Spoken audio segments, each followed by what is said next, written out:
Purpose is the original reason for the existence of a thing. Purpose is the end for which means exist.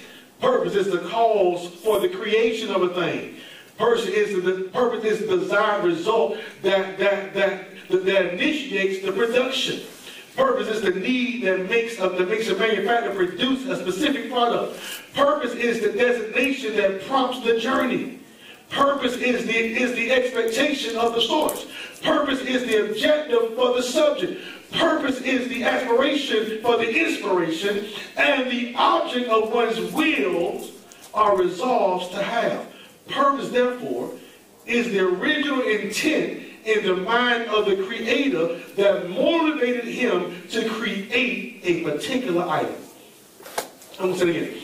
Purpose, therefore, is the original intent in the mind of the Creator that motivated him to create a particular item. God created you because he had purpose for you. He created you because he wanted you to accomplish and to do something and to be. Purpose, therefore, is the original intent in the mind of the Creator that motivated him to create a particular. When God created you, he already knew what he wanted you to do. Yes. The problem is we waste so much time dibbing and dabbing in other things that we were never created to do. I remember the first time I went to a club, I couldn't go to clubs here because people know my dad. So the first time I went to a club, I was working for PBS, Public Broadcasting. I was a traffic manager, and when I first got the job, I thought I was going to be doing traffic, but what it was actually the traffic that kind of came through the television station, like tapes and stuff, and I was over the broadcast list, so if I didn't put it on TV, it wasn't going on TV.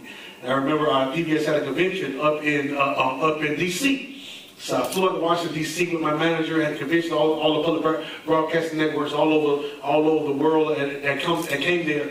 And it was some people that I communicated with in the city and when I needed tapes. Like if let's say, give me something, Charlie Rose had to play at 11 o'clock on Tuesday, and it's Thursday. I don't have Charlie Rose, that number. I would call Washington State, say, hey, you have Charlie Rose. Well, send it to me. And my best ones were public broadcasting on WFSU in Tallahassee and WUFT in Gainesville because Greyhound went in between. So if I need to take that night, hey, throw that thing on Greyhound, let me go pick it up. I did that. So I'm up in Washington, D.C. at a conference, and they're getting together at night. I'm a church boy. I've been a church boy. I've been preaching since I was 16 years old. I didn't even say that whole time, but I've been preaching that whole time. Yeah, you'll get that next week. But I'm up here, and they're like, we going out. I'm like, we going out where? They're like, the girl, so she said, there's a Jamaican club that I go to. She was from the area, and she said, well, we're going to drive over to Maryland to go to this club. I'm like, okay, let's go. Now, she knew me because we had talked back and forth. She worked for Tallahassee, I worked for Jacksonville, and we were going to take her, and I told her, I said, hey, I can't dance. And she was like, you can't dance. She has this story, you can't dance. I said, no, I can't. She said, don't worry about it. I'm going to hook you up when we get to the club. We get to the club, we walk inside. She pulls us inside. She said, listen, the whole night, you stay right here. She said, don't you go to the left, don't you go to the right, you stay right here. She said, all night long, you just pop your fingers, move your shoulders, and people never know. I did that, and I thought I got away with it until later on, when we got back to our perspective. John, I started sending all these emails, saying, man, what was you doing? And like you was so out of place, like you wasn't supposed to be there. Why? Because that wasn't my purpose. I was trying to be something I really wasn't. You understand? And that messes us up. Purpose, therefore, is the original intent in the mind of the Creator that motivated him to create a particular item. It is the why that explains the reason for existence. Your purpose is why you exist. So, truthfully enough, when you're not walking or fulfilling your purpose, you really could die. When you're not walking what God ordained you to be, life means nothing, and life is nothing. Every product is a child of purpose. In other words, before any product is made, there is a purpose established in the mind of the manufacturer that gives conception to the idea that becomes the substance for the design and the production of the product. Thus purpose precedes production. What does that mean? That means God said, I need a young lady who's going to do so mighty things in their, what's your name? Elder. So God said, I'm going to create elder because I need elder to do this. God did not create elder and then say, elder, I want you to do this. No, God had a need. Oh, you missed that. God had a need for something. So therefore, he created you to fulfill that need. He created you for that purpose. Listen, people generally fall into one of three groups. The few who make things happen, the many who watch things happen, and the overwhelming majority who have no notion of what happens. First group are the few people that make things happen, the many who watch things happen, and the overwhelming majority who have no notion of what's even going on. What group will you fall in? Will you fall in the group that is a go-getter or a maker or a purpose-driven person, or will you just hang on to whatever's going on? Look at everybody else do good and prosper, but you sit back doing nothing. Or will you be that crazy one, which is majority of society, that you just get up in the morning and just do your normal routine every day? And this, oh, you good with it. But every night you feel miserable. You're crying because nothing is ever completed. I like this quote. I want to read this quote to you. It says, every person is either a creator of fact or a creature of circumstances. Every person is either a creator of fact or a creature of circumstances. He either puts color into his environment or, like a chameleon, takes color from his environment. In your life, you have to choose what type of person you're going to be. You know, we're all African American here. You know, some people I believe are going to be Caucasian. It's cool, but this is just an African American thing here. You know, they say African Americans just like a cockroach. You ever heard that before? Black people just like a cockroach. It don't matter what happened. We always go be around. We always go keep coming. I have an issue with that. Now, even though to a certain extent it is a true statement, I have an issue with it because now scientists have proven that the cockroach was around before the Ice Age. So the cockroach actually survived the Ice Age. But guess what? In the Ice Age, the cockroach was still up under people's feet getting stepped on. Yeah, you'll catch that next week. So even though the cockroach has survived the times, the cockroach has not made his position any better. So yeah, he's been around a long time, but he's still getting squished under people's feet. So yeah, I don't want to be a cockroach because even though I've survived times, survival should teach me something. Survival should give me a mindset to be better, to be greater. But that's where my destiny and my purpose comes in fact. When I don't know what my purpose is, I'm cool with just surviving. When I don't know what my purpose is, I'm cool. Ooh, child, I made it. I ain't gonna get through. You made it? Yeah, we all made it. I don't want to just make it. I want to be something great. I want to be what God has ordained and called me to be. 1 Peter 4:10 says this, as each one has received a special gift. Say special gift. As each one has received a special gift, employ it in the serving of one another as good stewards of the manifold grace of God. He says each one has received what? A special gift. It means everyone in this room has received something special from God. That special gift is your purpose. That special gift is that thing that he's put inside of you to make your life great. He says everyone receives one. So therefore, he says, employ it in the serving of one another as good stewards of the manifold grace of God. Can I tell you, when you do not walk in the purpose that God has ordained for your life, you are walking contrary to the will of God. He says, I've designed you to do this. I've set your life up to do this. When you don't do that, you're walking against me. When you fight against the purpose God has for your life, you're actually in sin. Why? Well, Pastor, how can you say that? Anything that is contrary to God is sin. And God created you to have purpose in life. Can I teach you something? The Bible does not say, now I'm an advocate of education. I love education. But the Bible does not say that a man's education makes room for him. But it says his gifts does. Education is not the key to success. It doesn't guarantee anything. It is your gift that is the key to your success. That's Proverbs 18 and 16. A man's gift makes room for him and brings him before great men. God has placed something inside of you that will make you great. God has placed something inside of you that will make you strong. I love education. You need to learn. You need to get an education. But education with your gift will give you great things. Education without your gift will give you nothing. The Bible says your gift shall make room for you. The thing God equipped you to do. Who here is on age of 35? If you're on age of 35, raise your hand. I'm 25 older. Been holding for a very long time. Who over the age of 30? You're over the age of 30, raise your hand. You're older than 30? Over the 30, raise your hand. Actually, that's a question. How much money let me rephrase that. How many of you been working for over 10 years? Literally working for over 10 years. Working.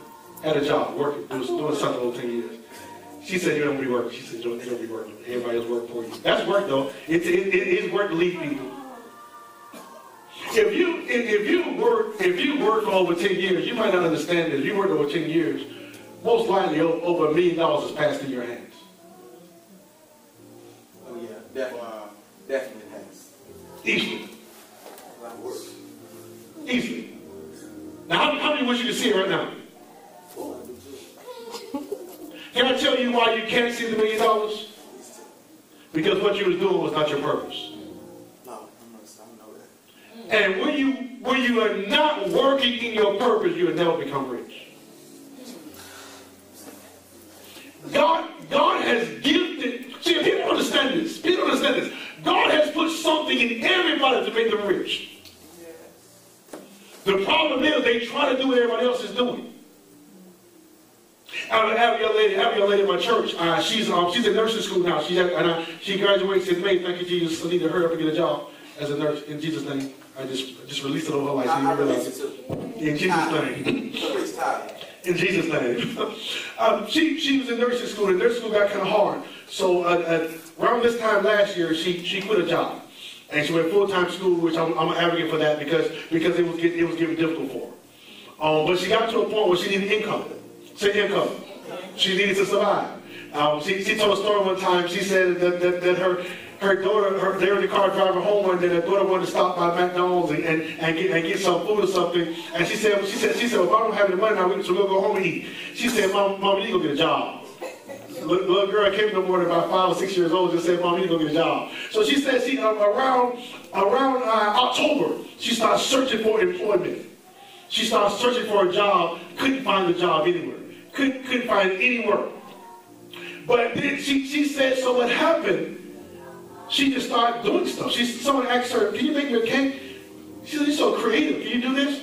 So she started creating things. She started creating cake. She started working with what she knew was inside her, the gifting that she had.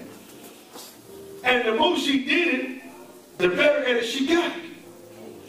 To the point where she stopped looking for a job because now her making cakes and selling cakes and creating things was bringing in more money than any job that she could have got would have brought in. And she does it now on her own time.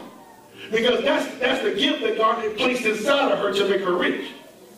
And every one of you, God has placed a gift inside of you to make you rich. But you're saying, oh, well, my gift is nothing. Well, her gift is the bake. Well, you might say, well, she cooked a cake. That ain't nothing big. You must don't understand the price of cakes these days. Now she's doing wedding cakes and she's charging people $600 to $700 per cake to make these cakes.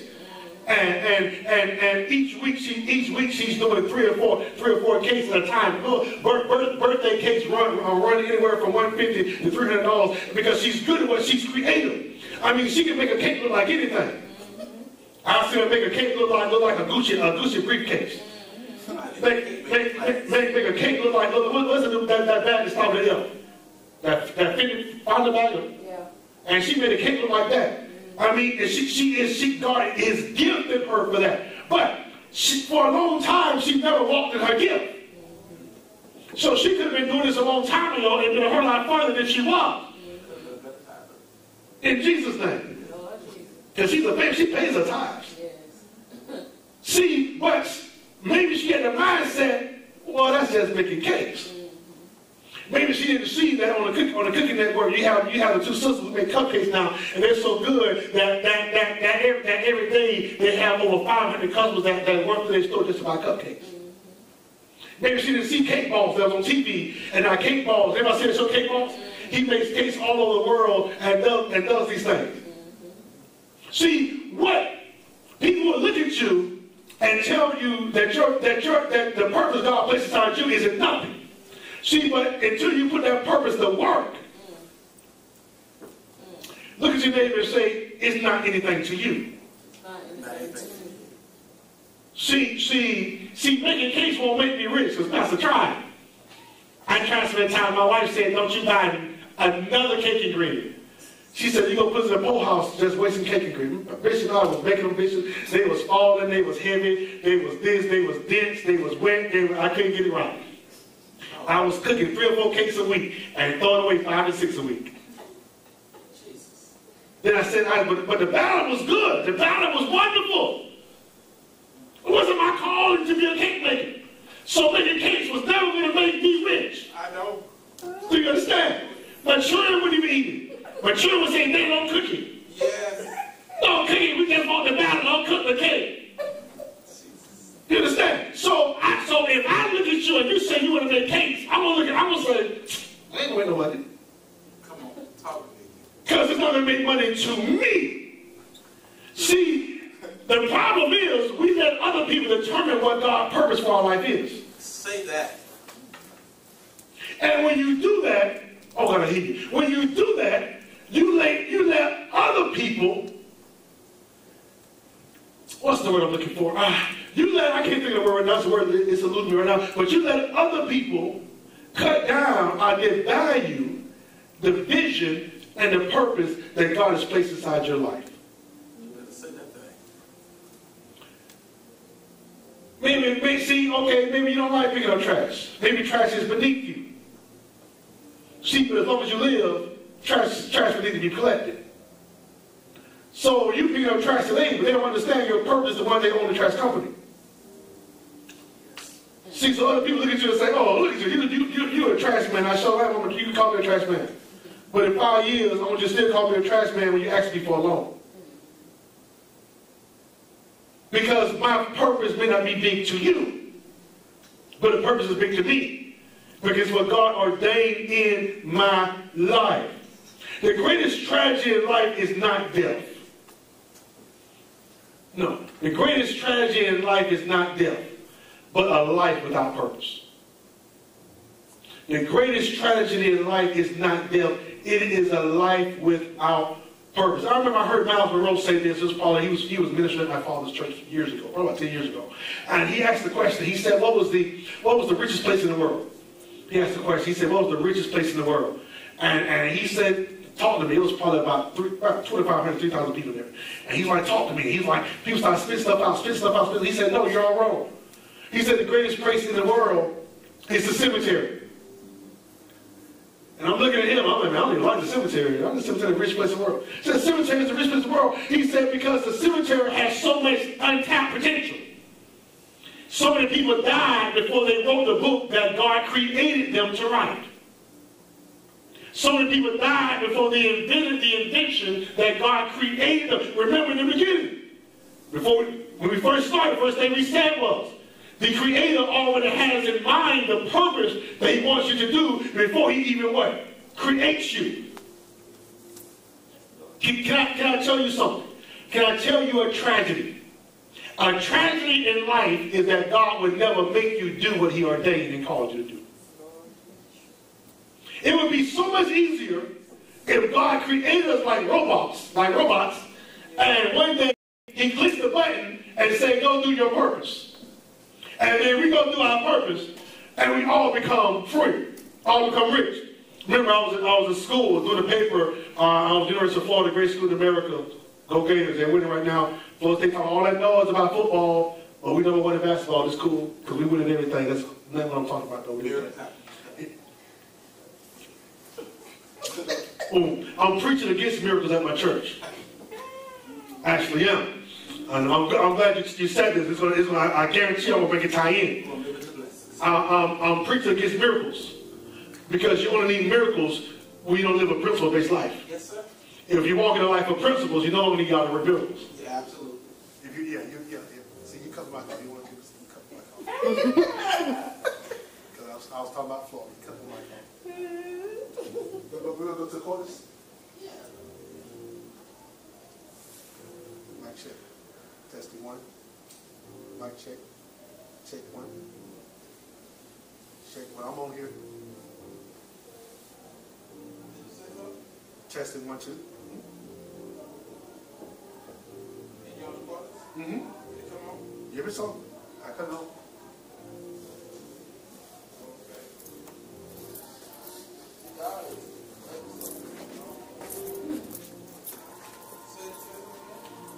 Testing 1, 2. And mic check. And this still has power too. This cutting on and off. So we lost something. Check 1. Don't worry, I know where I'm at. I'm good.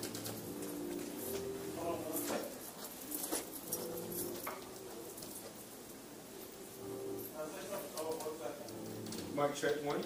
Testing 1. The lapel's still on too.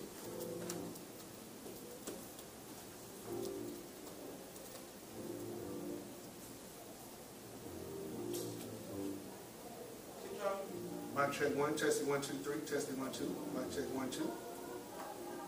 Testing 1, 2, 3.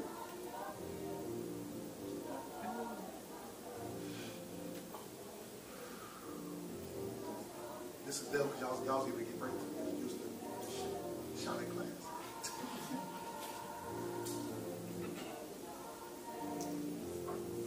Testing 1, 2, 3.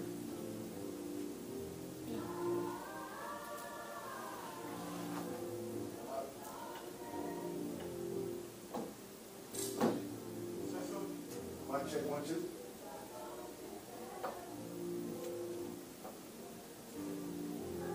Testing 1, 2, 3.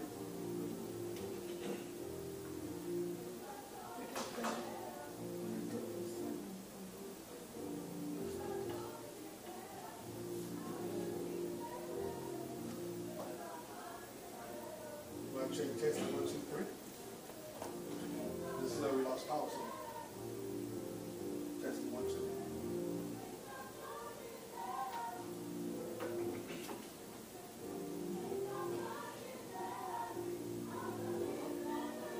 And the right hand's full now? Both mics, the lapel mic is only flashing green, so it's on. And the cordless mic, I'll pass. Power down to. That's the cordless. Can we try the lapel again? It's on. Okay. Mic testing 1, 2. Mic check 1, 2, 3. Testing 1, 2. Testing 1, 2, 3. Don't worry about it. I use the cordless.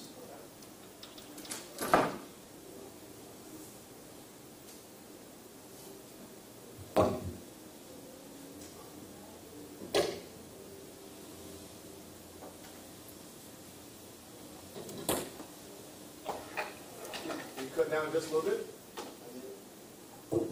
Mic check, we good? Oh, sounds very good. See, I was preaching all night. Y'all in trouble now. Y'all in trouble. Just play. What I'm saying, I was stopped. I put on his tip because I was praying, and he was talking to me. Say me.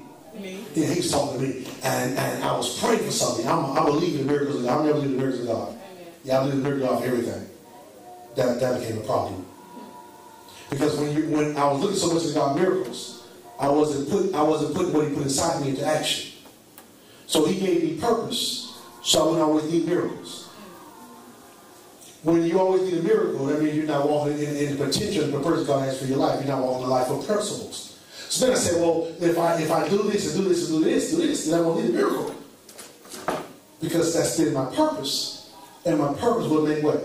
Room for me. My purpose will bless me. Where was I? Let's go back in this. Let's jump back in this.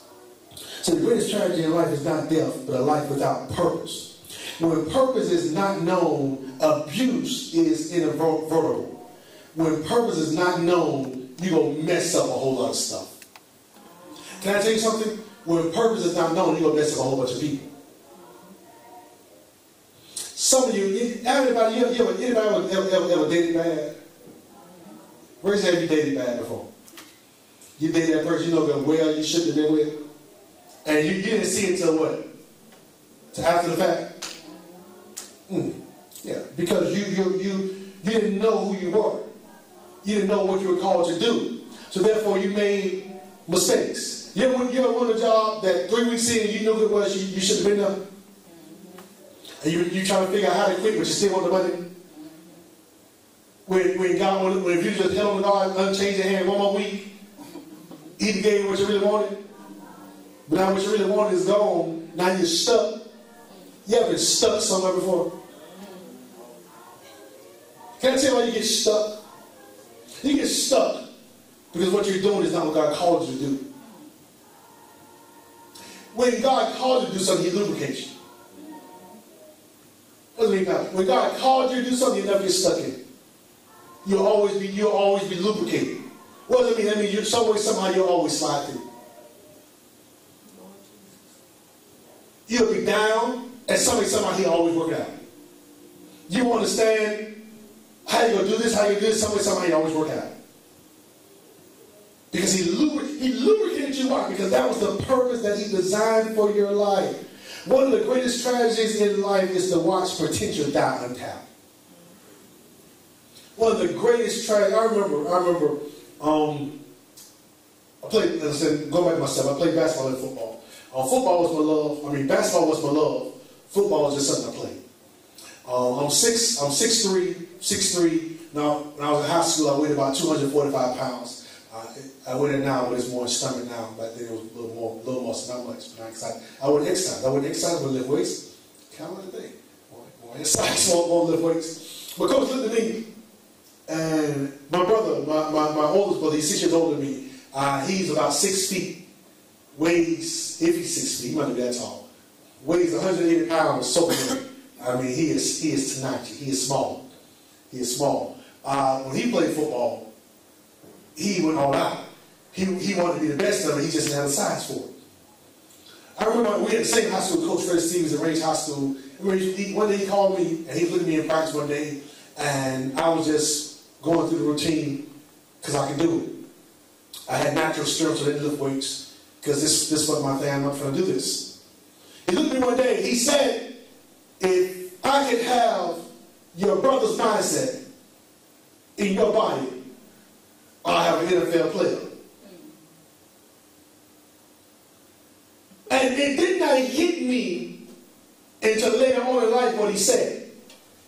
What he said is I had the body and the potential to be great if my mind ever caught up with it.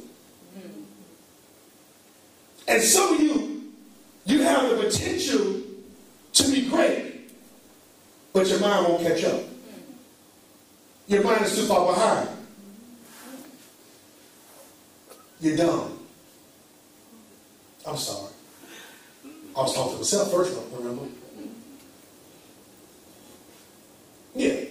I'm Bishop Terrence Calloway. I'm here to lecture today.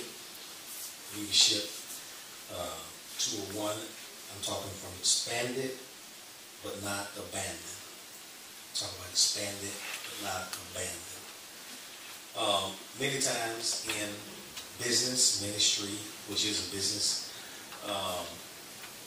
cultures, we all simply face situations that will cause us to rethink, recalculate, recalibrate certain instances and places in our lives. And sometimes we feel as though if things don't work as well as we thought they should have, then things have been aborted in our lives, that we moved at the wrong time, or we moved in the wrong place, or had I painted this color, or drove this type of car, or bought this type of van, been more marketable, my business would have been more successful, or my ministry would have been more successful. However, there's a changing, transcending culture that's happening every 36 months in our Western society. Things are changing now every 3 years with major corporations, even state offices, and even your local civic and civil offices in whatever city you may reside in. And we have to understand one thing too, that everything that you build has a purpose, whether it's unsuccessful or successful. There was a need for you. If it wasn't for anyone else, if it doesn't have to involve anyone else, there was a need for you to build that. Because every success and every unsuccess is still a success. Purpose brings us to unsuccessful moments, but within the parameters of the unsuccessful moment, you can realize that you were able to do things under duress, you were able to do things with limitations, you were able to do things with lack of resources. So can you imagine when you walk in your correct season, what you will be able to do with more than enough, and when you were working with not enough? So it's simple. The concept is simple. I use myself. I built 3 ministries in my tenure as a pastor, now bishop. Built 3 ministries. All of them were successful ministries. The Lord has always blessed me to build large-sized ministries. Sometimes I had success, I felt like it. Sometimes I had unsuccess, I felt like. But I'm a builder. I can go to another city, and the Lord will show me what to do right then and there, and I just jump right in on it. I'm not emotionally tied to time. I'm not emotionally tied to people. I'm not emotionally tied to a place. And if you're going to be successful in anything, you cannot be emotionally tied to anything if you're going to be successful. I want you to understand that. And so, from a leadership standpoint of view, sometimes we continue to work with things and try to make things resurrect that are just totally dead. I'm not trying to be too churchy with this. However, you must understand, no man was resurrected but Jesus. Lazarus was not resurrected. The Lord restored life unto him. But he came back in the same body and he died 14 years later. Resurrection, you never die again. So sometimes we're trying to resurrect something that is supposed to remain dead. I'm a firm believer that when God abandons a place, we all abandon the place. It's just real simple. And you know, I'm not talking about a church building, I'm talking about even in our personal lives. When God abandons something, Jesus did that. Took the man outside of Bethphage, and he took him out of the city, and he said, I can't bless you in this city because I cursed this city. And if I bless you in this city, then I'm going against my word. And so that's against my attribute. So if I do this, then I cease to be who I am because I violated my own attribute. So he takes the man out of the city, he blesses the man, and then told him don't go back in that city. And sometimes we're trying to take our blessed self back into a cursed place. All trouble is not of Satan. And that's just our cop-out as a believer. The devil is doing this, his demons, his imps, his whips, and our haters. I'm so tired of hearing people talk about their haters. You really don't have it if you're not producing anything. So in the process of time, what has to happen is, number one, you must understand that it is not always Satan that is attacking you. God sends trouble to reposition you. And I'm going to tell you something. He has to position you for your reposition. And then you have to take on a new posture for that new position. I'll teach you this. If you find in the book of Acts, you'll notice that the apostles were in Jerusalem. And Jerusalem was the capital. I was raised up in a movement. They claimed they were Holy Ghost headquarters. And when I became an adult, I realized nobody has a monopoly of the Holy Ghost where they can give it out themselves. And give him out themselves. But however, the apostles were so caught and stuck they memorialized a movement that happened on the day of Pentecost. After so many thousand were saved, they became stuck. They became polarized. And they stayed and they started having council meetings and talking about who were apostles and who were not. And that was real good. But however, they got stuck. They got stuck in a process. And so this is what the Lord did. The Lord moved on the spirit of Saul, which is now the Apostle Paul. And the Bible says Saul began to wreak havoc on the church. And that's the first time you find the word havoc in the New Testament. He began to wreak havoc on the church. So what happens now? It caused them to come out of their familiar comfort zone and come out of their boardroom meeting. And the next thing we read about, Philip went down to Samaria. And the next thing you know, when Philip went to Samaria, the witch got saved. The warlock got saved. And he began to break the spells and the plots of the enemy. And the warlock himself got saved because God stirred up the spirit of Saul to start trouble. Never said Satan. Believe it or not, Saul was a messenger of God, even in unrighteousness. You understand what I'm saying? He was a messenger of God, even in his unrighteousness, because it goes back to Jeremiah. He says, I knew you before you were in your mother's womb. And you know, the deal with that perspective, you have to understand that before we came into the time, earth realm, we were 100% spirit. Whether we were saved or unsaved, we were still 100% spirit. There was a yes in Saul in eternity. He was sinless, he was nameless, he was claimless in eternity. There was a yes in his spirit. So that's why the Bible teaches like our lives are like a motion picture. It's like a movie. The scripture said when we were in the motions of sin. Have you ever noticed that when you go to the movie, it's called a motion picture? And when you study that in its original context, you'll find out that it's something that has already happened. And so Paul was a messenger of God even as Saul. And so what God will do, he will use trouble to reposition you where you need to be. Because most of us are emotionally tied to things. We don't want people to know that we're going through this. We don't want people to know we're going through that. I don't want people to think that I'm just nobody no more because I don't have this. And God is saying that I have to detach. Or I want you to actually delete that file off your computer. Because you are not the same man you used to be or the same woman you used to be when you go here. Sometimes we try to take the spirits of yesterday into our today. And it's not going to be effective for tomorrow. God wants to reposition you and put you in a new arena, a new place of people. And you don't have to make a name for yourself. And you don't have to feel sorry. See, a lot of people like to throw in their resume, well, you know, I work for so-and-so. I work for major billion corporations, $2 billion corporations, but I don't need to try to impress anyone because I'm at my low state. Because I want somebody to think that I'm okay, that I'm someone. And so, I don't think anybody can fail in its totality in doing anything. I think sometimes we fail to realize that sometimes the Lord knows how to bring closure for us. Because he'll shut doors that we can't open. And then he'll open doors that we can't close. So certainly you have to understand that you're not abandoned. You're just expanded. And God has to expand your borders. You know, if you're never challenged, you'll never do anything. See, I was teaching this morning that people have to understand that with every decision, there's a demand.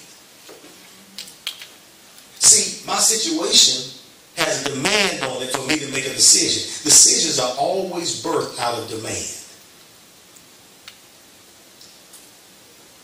Decisions are always birthed out of demand. You go to a place and say, well, man, I really don't want to move in this place, but there's a demand. I got to do something quick, fast, and hurry. So you jump in there. And you had to go in this place, but you thinking you're going to this place because you had nothing else to go, nowhere else to go, but it's actually God orchestrated for you to be there. And so I talked to pastors all the time. I talked to a pastor this morning. He said that he'd shut his church down. I said, it's possible you shut your church down. I said, you just guys are not assembling that local worship place together as a unit anymore collectively. Because you can never shut the church itself down. And you can always begin again. That's my statement. I've been saying that for 20 years. You can begin again. It's never too late to begin again. It's never too late to begin again. And what you have to understand, to be successful in business, you have to know your market. You have to be a magnet. You need to be able to draw people that knows the demographics of where you are, that knows the mindset, the culture of where you are. People, a guy told me, they said, I want to open up a club. I said, well, you don't need to open it up over there if you're going to have somebody go. I'm a business consultant. I said, well, I wouldn't open the club over there. Personally, I wouldn't open the club. But this is the thing. He wanted to open up a club. I was his consultant. I told him, if you want people to come to the club, this is what you got to do.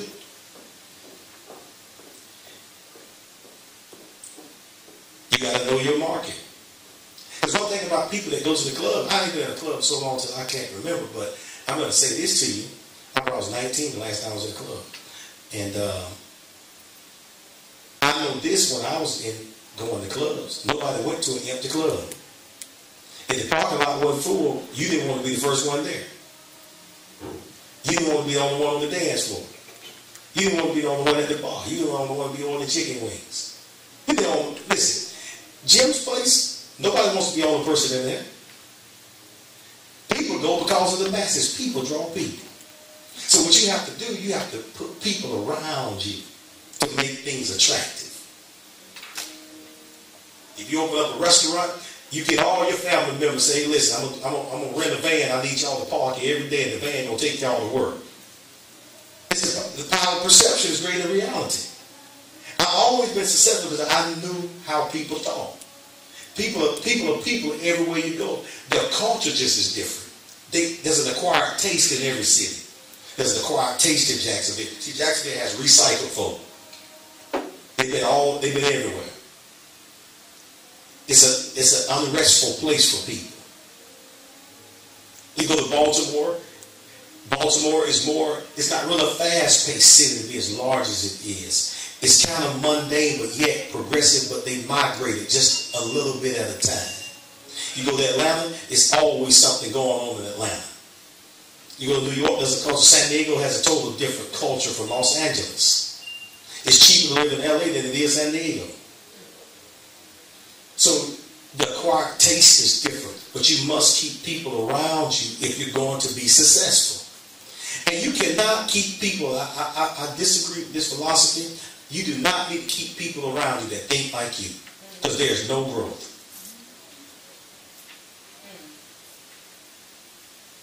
I came from a rural place, a rural town in Georgia, and people were shocked when they found out where I was from. And I remember the first time I went to a restaurant, I was about 19, 20. When I went to that restaurant, I didn't know what a filet mignon was. I couldn't pronounce it. I said, what's a filet mignon? Mignon. I call it mignon. And the way they explained to me, that's the most tender part of the beef. And told me how it was wrapped up and tied up with New York strip. You got what I'm saying? And he began to explain to me, what the difference between corn-fed beef and grain-fed beef. And different things, how you can taste the beef and tell it whether or not it's corn-fed or grain-fed. Which corn is a type of grain, but a different type of grain. So what I'm saying is, you got to get around somebody that knows more than you. And you know what I found out as a businessman? That if someone disagrees with you, doesn't mean they're your enemy. But sometimes you need to see things through other people's eyes. Because if you see things through your eyes, everything you do is going to look like you. And it's not going to be attractive to anyone else. Now see, I wouldn't wear red shoes. I don't like red shoes, period. Not for me. But I seen a guy one day with some red shoes on. I said, man, those are the baddest red shoes I've ever seen in my life. And I don't think they look good. I said, man, I don't wear no red shoes. But what I'm saying is, you got what I'm saying? He wasn't wearing them for me. If everybody dressed like you, there would be no fashion. Y'all ain't gonna talk back to me. The reason why you dress in the way you dress, because you saw somebody else dress like that first. Culture. And you need to keep culturistic people around you. You know, I tell people all the time, I'm saved. I got a lot of unsaved friends. And a lot of people say, that ain't good. It's good for me. I don't do what they do. But it keeps me in the loop of things to know what's going on, how to handle folk. Because you got to deal with the reality of people if you're going to have a successful business. What are their needs? Everybody that patronizes your business will not be saved. Because they're saved, they're going to eat free. You might as well just have a food bank. And we have to understand, Jesus was very strategic. If you notice all the ministries that Jesus set up in Matthew, Mark, Luke, if you look at the chronological part of it, you'll find that he always set up ministry in the marketplace in seaport cities where there were imports and exports taking place. Jesus was always where the happenings were. Oh, and then the scripture said he shunned so small cities and villages because of their unbelief. Because you know, when people have a small nucleus, they are what we call an occult. And you know, in the African American language, we don't understand what an occult is. An occult is not someone worshiping Satan. It's a sect of people that's privatized, that whatever they are, they're the greatest in it. Are you understand what I'm saying? There are religious cults that are saved people, but they are in a cult because they believe they're the only people that's right. And a cult is not a sect of people that just worship Satan. And so Jesus realized that some of these folk didn't want any help. Let me explain something to you. Let me show you something. One of the greatest things Jesus ever said. He said that the kingdom of heaven is likened unto a man whose unclean spirit has gone out of. The unclean spirit comes back and takes inventory of the heart, that house, and sees that house is swept and garnished. And the scripture said, Jesus said that he goes back and gets 7 more unclean spirits. And then now the man's state is worse than the first. So now people say if someone sinned, go back and word, they got 7 more devils. That's not what Jesus said. That was a metaphor. He said that the kingdom of heaven is likened unto a man. What Jesus was talking about, he was talking about the days of Zerubbabel. That in the days of Zerubbabel, the people's heart was so cold. But Jesus said it's going to be 7 times worse for the Israelites now than it was in the days of Zerubbabel because he was there. He said he gave them the benefit of the doubt because he wasn't there with them, so people are going to doubt because they hadn't seen. But because he's right there with them, it's going to be worse for them, 7 times worse than it was for the people in the days of old. And let me share this with you. So what am I saying? What I'm saying is that our belief system and how we practice and manage business is 7 times worse than it was before our forefathers. Our forefathers had businesses. They pooled their resources together. Not everybody does their own thing. If you're going to open up a restaurant, you need to talk to somebody that frequents restaurant that eat all the time. The second thing you need to do is go and talk to someone that has opened up a restaurant. Maybe on the other side of town and get a perspective from them. You don't need anybody patting you on the back to fail. If you're going to build a house, it's got to cost you something. Do you understand what I'm saying? Your vernacular has to change. Your semantics has to change. Your perspective has to change.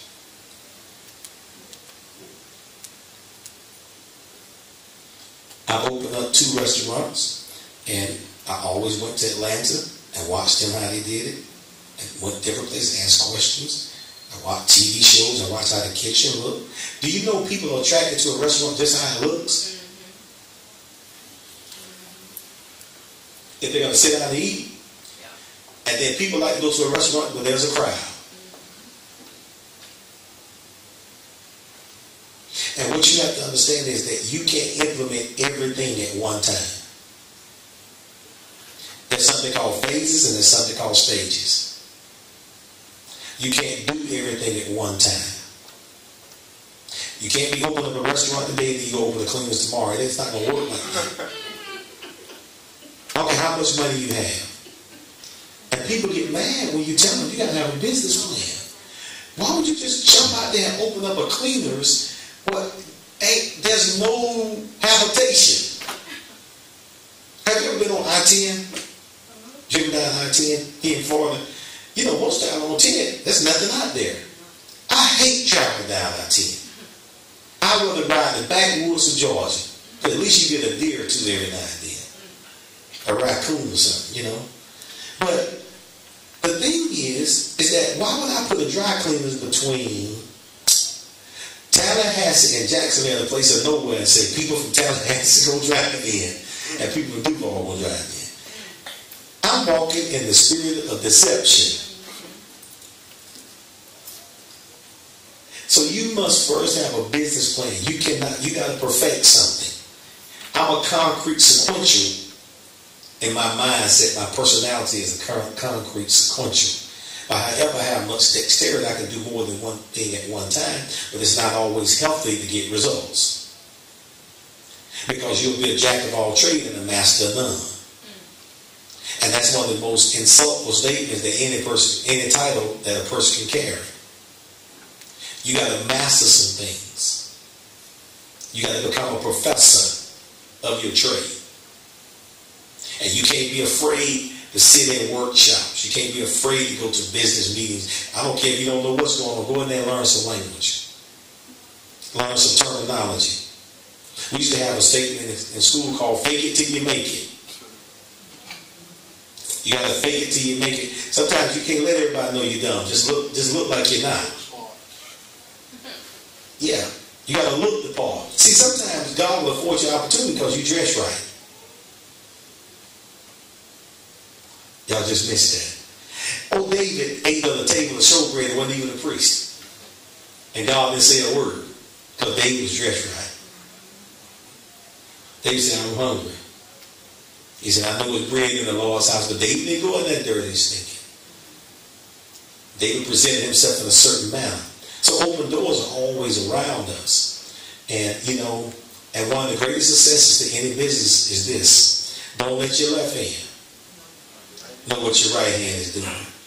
Because as soon as you tell somebody what you're going to do, they'll share it with somebody else and somebody else will beat you to the punch.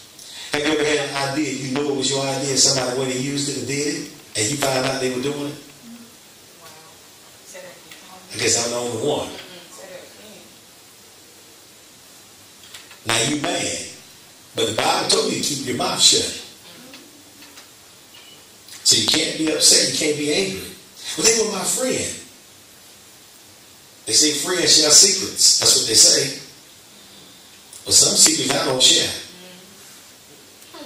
Now once I get my feet wet and get things going, oh yeah, I'm a firm believer. And one of my handicaps and weaknesses in business and ministry has always been I reach back and bring people with me. And that's not always been successful for me. Trust me. I can tell you that now. I'm telling you, because one thing about it, I don't care what you buy or how you fix it up for them. Let me tell you something. People don't appreciate anything that they haven't invested in. So you cannot have the Abrams syndrome taking Lot with you everywhere you go. Sometimes it could be family members. Sometimes you don't need to go and visit with some family members. It's not they're going to steal from you, you're going to steal from them. It's just that your personalities don't agree when it comes to certain things. So you're going to have a personality conflict.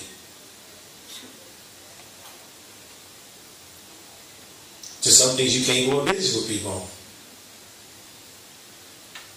And you have to be secure enough to be in a relationship with other people that you do not know. There's nothing anybody can take from you when you have nothing to take. Kind of got what I'm saying? When you have nothing to lose, you have nothing to lose.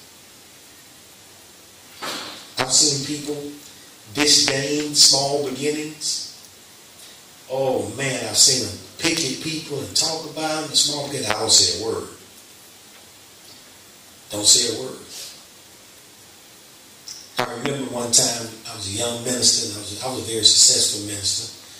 I would say what the preachers call successful. I had a lot of preaching engagement. I had a great theologian as a pastor and trained me well. I went to this church one Saturday. It was pouring down raining. I'll never forget it. There was like 4 people there when I got there. And I got there. They said, we get ready to start. I said, yes, ma'am. The lady said, we get ready to start. I said, yes, ma'am. Then the pastor showed up. I mean, it was raining, y'all. When I tell you it was raining, it was raining. I'm talking about. It was raining. I mean, my shoes were soaking wet. That's how raining, how bad it was raining. When I got into church, I said, well, he said, this is all we got right now. They come to find out they didn't have over 10 members in the first place. I sat there and I drive home. They sung 20 songs. They sang and they sang. I didn't say a word. Until I preached. I preached like 2,000 people in there. It made no difference to me. And he said, well, and they raised me an offering. It was $17 and some change. I'll never forget it. And you know what I told him? I said, Pastor, I said, my pastor told me that when I go somewhere, I'm supposed to tie it back to the church no matter what, right then. I said, but what I want to do, I want y'all to keep that. I said, I'm not telling y'all to keep that because I think I'm too good to take it. I said, but I believe in what you're doing. A lot of people don't know this, but that church grew. That was almost 15 years ago. But what people don't know about that church grew from like 10 members to like 700 members to this day. And I told my friends, I said, yeah, man, I went to church, there was only 4 people in there. I said, we had a good time. I got it there and said that Jesus wept and sat down. That's what they said to me. But people despise small beginnings. Because we're so westernized in our culture that if it ain't big, it's not God. When I came to Jacksonville, the pastor, I had a very successful church in Georgia. When I came to Jacksonville, the pastor, I didn't have 1 member. When I tell you not one. I started in a room about this size, and I started having Bible study, and we invited some people, and I came back and I got a job.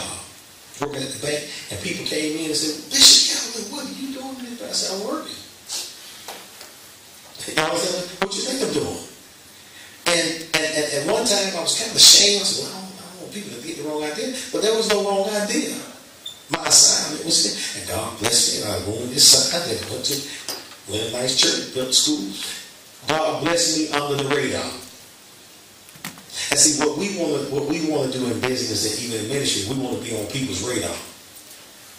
We want people to know who we're in covenant with, who we roll with. I have T.D. Jakes coming to my church, or in business, I got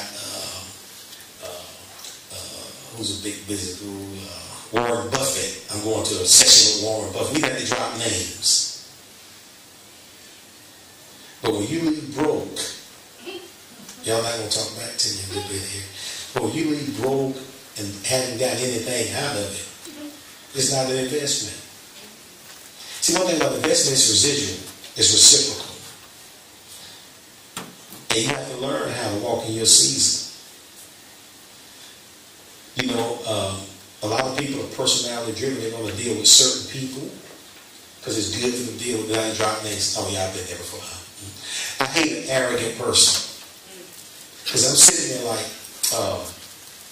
there was a very famous pastor. I would not call his name. He's a very humble guy.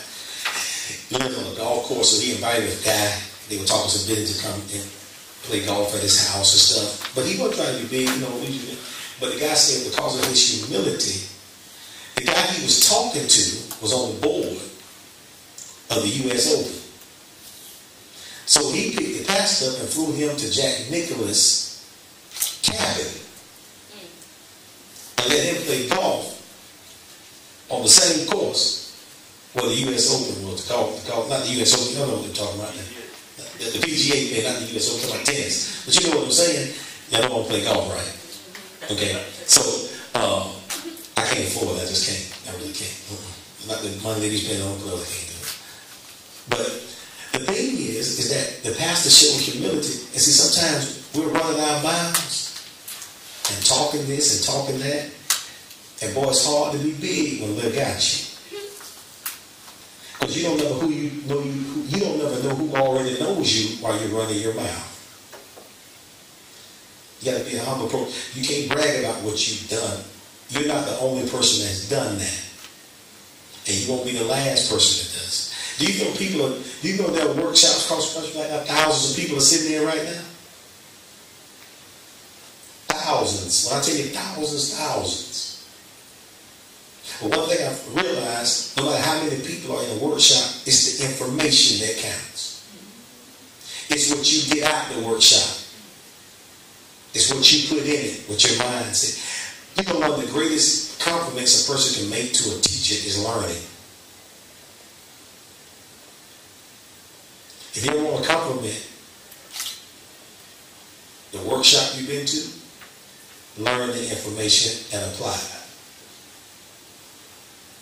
That's why we reward our children when they get A's and B's. We reward them. We say, that's what you're supposed to be doing. But no, you reward them. Because you want to let them know that you're excited, that they're excited. And so, there's no such thing as failure when it comes to business. You just got to understand that you may feel abandoned, but you're not abandoned. You just expanded. So you're expanded, not abandoned. All right. Any questions concerning any business or anything?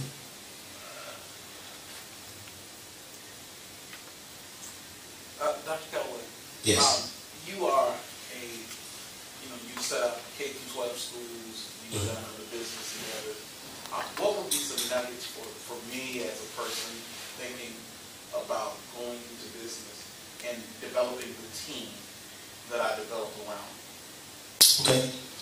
I guess through K-12 school, my suggestion or my advice would be, if you're going to open up and get into education, you need to search the need of students that are failing. You need to go to the demographic areas, number one, in the zip codes in your city where the schools are failing. You need to find out why are the schools failing? Why are the students having such a hard time? And you target that market. The people you put around you, first of all, are parents. The first group of people, your first marketers and your first teachers will be the parents. They're going to recruit other parents just to have a dialogue, a town hall meeting. And then you put yourself around people that knows that community, that's not a stranger to that community. You get with retired teachers, those that don't have anything to lose by coming in, teaching, and working with the kids. That's the first thing.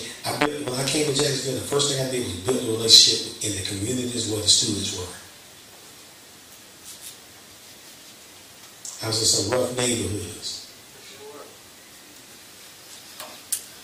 But that was my call. I knew who I needed to target. And so you got to surround yourself around with parents and then educators. And you can't bring people in that doesn't relate to the culture that you're having. You can bring them in to show them a different culture, but you can't let them manage the culture. Any other questions? Anybody want to open a business or church? I came to Jacksonville to open a church and ministry for God. But it's just like I don't know how to start. Okay. Well, it's going to be, since I'm not God, I'm just going to get it from my perspective. Do you have any friends in the city? No, I don't know. Is it you? Just me. Do you attend the church in Jacksonville? I went to visit a couple Mm-hmm. for my baby and Okay. my dreams to fulfill something for my community. And I went to visit a couple churches, Haitian. Mm-hmm. I have a friend named Pierre. He used to be the big teller of all the J.C. Penney's in North Florida. I think he's at Brothers 2000 now. I hadn't seen him in a while. Good friend of mine. I used to be the purchaser from J.C. Penney. I used to buy all the men's suits for their department. And that's maybe somebody you need to look up. His name is Pierre. He's a saved man. He's from Haiti. And that may be someone you want to talk to. just to get to know some people in your community. And secondly, what I would say is I wouldn't be in a rush to do it. I would work with another ministry and I would branch out from there. Now, I don't know about the Haitian community, and I can be totally honest with you about that. I don't know how they feel about church planting as far as taking people out of a church and building another church out of that church. I don't know that culture. But I know in the African American church, it's very seldom that they're willing to do that. But most of the time, our other black brothers and sisters in different cultures, they work together pretty good, pretty well. So I would actually build a relationship with the local church, let them know what your intentions are, and just see how they feel about it. I wouldn't go in there and just rush in. I want to start a church, and I want to get some of your members. No, I wouldn't do that. But I would be on my spiritual man, get to know the city, get to know the community, and just take my time. Is that something you want to do? Is it something the Lord told you to do? Something God told me to do. Okay. Well, one thing you can start a women's.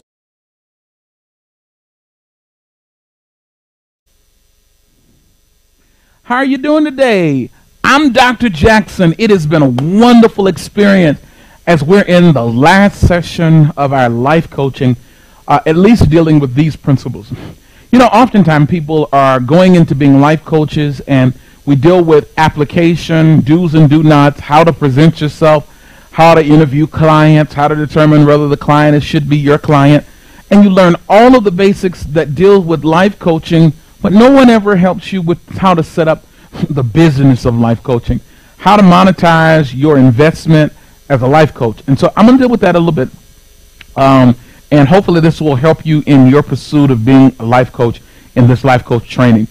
At the end of it, there'll be some information and instructions that you'll need to complete to receive your life coaching certification and to certify you as a life coach. And we'll talk about some of those things either in this segment or the segment to come.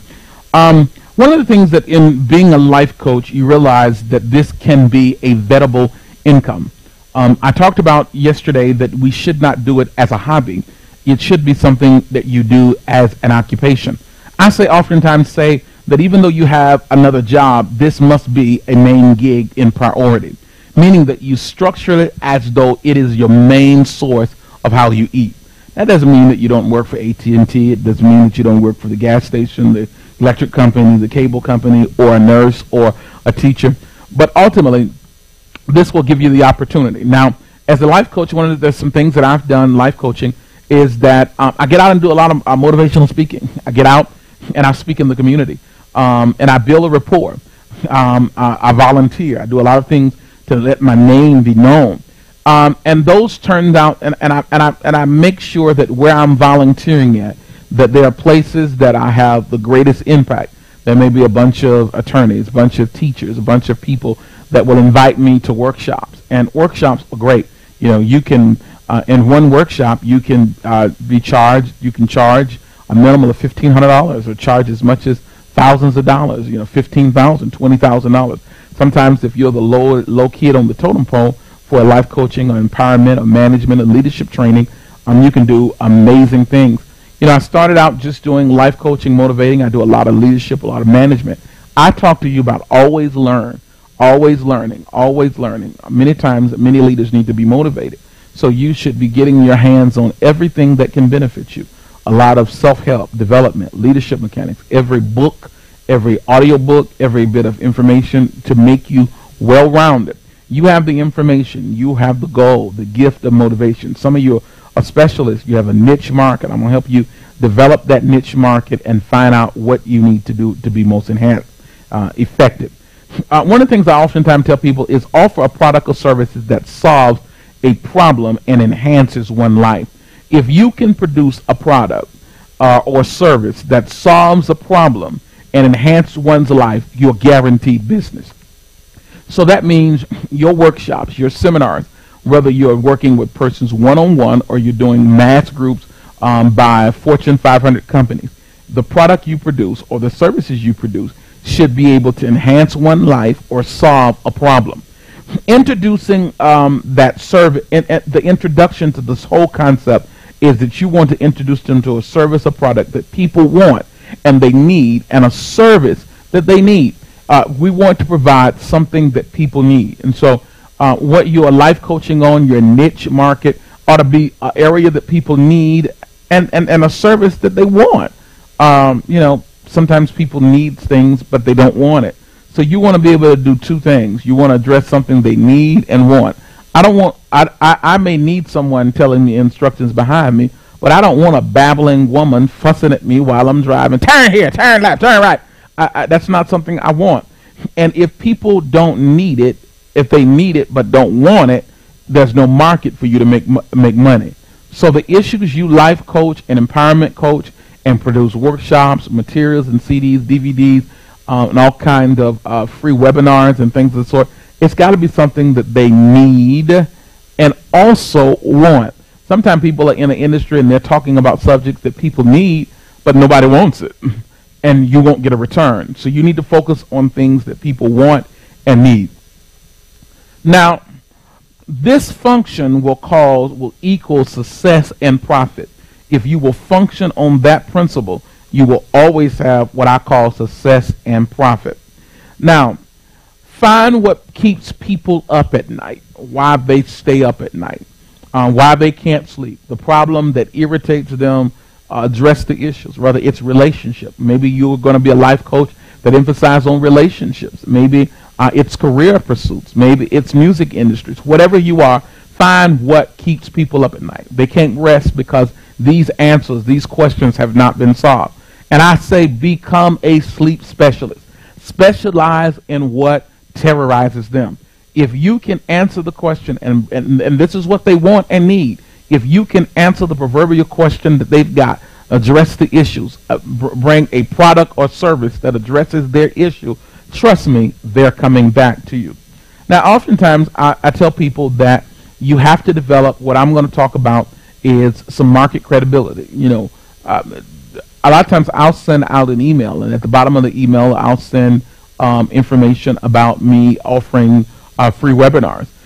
You want to hook the client. You want them to be hooked, and I'm going to talk about that in just a minute. You want to bait them. You want them to be able to hear who you are. You want visibility. You want to get in the market. And then I'm going to talk about conversion, because you got to convert them from just being people that see your stuff, hear about you, to wanting to use your services and to benefit from. There's a whole wealth of information, a whole wealth of world out here, and so we're going to deal with that. Now, setting up a life coaching business is like fishing for many of us. Let me tell you what fishing. You first got to get them on the rod. You first got to get a rod. You first got to get a rod. You got to have something, the tools to work with. You got to have a tool. You got to find what you do. What's your message? What's your storyline? What's your niche? How do you go about it? And then, secondly, you want to bait the hook. You want to have something that's a lure that makes people attracted to what you're doing, presentation. And thirdly, you got to find the lake. Find where the people are that need what you want, and you want to fish where they need it. Listen to me. You want to make sure that you're working it. I oftentimes tell people is you want to make sure you are matching the market and fishing to give you results. And everything that you do, you want to monetize what you're doing. I heard people talk about, I want to life coach homeless people. I don't understand that, because life coaching homeless people, you can't monetize that relationship by life coaching homeless people unless you're writing some kind of grant for empowerment. You want to make sure that what you're doing is profitable, because this needs to be your main gig. You want to transition from this being something that you do to being who you are. When you eat from it, it's a different mindset that you've got concerning what you do. And so I hear people say, well, we're going to work with struggling families.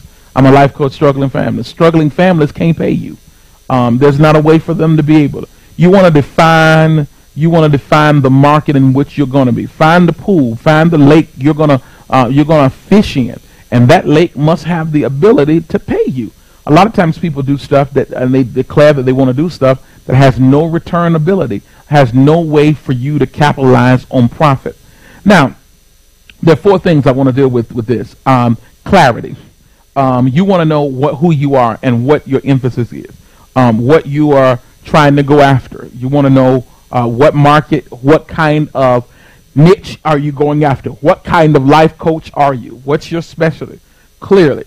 And when people look at your website, when they see your information, when they see your emails, it should clearly identify who you are.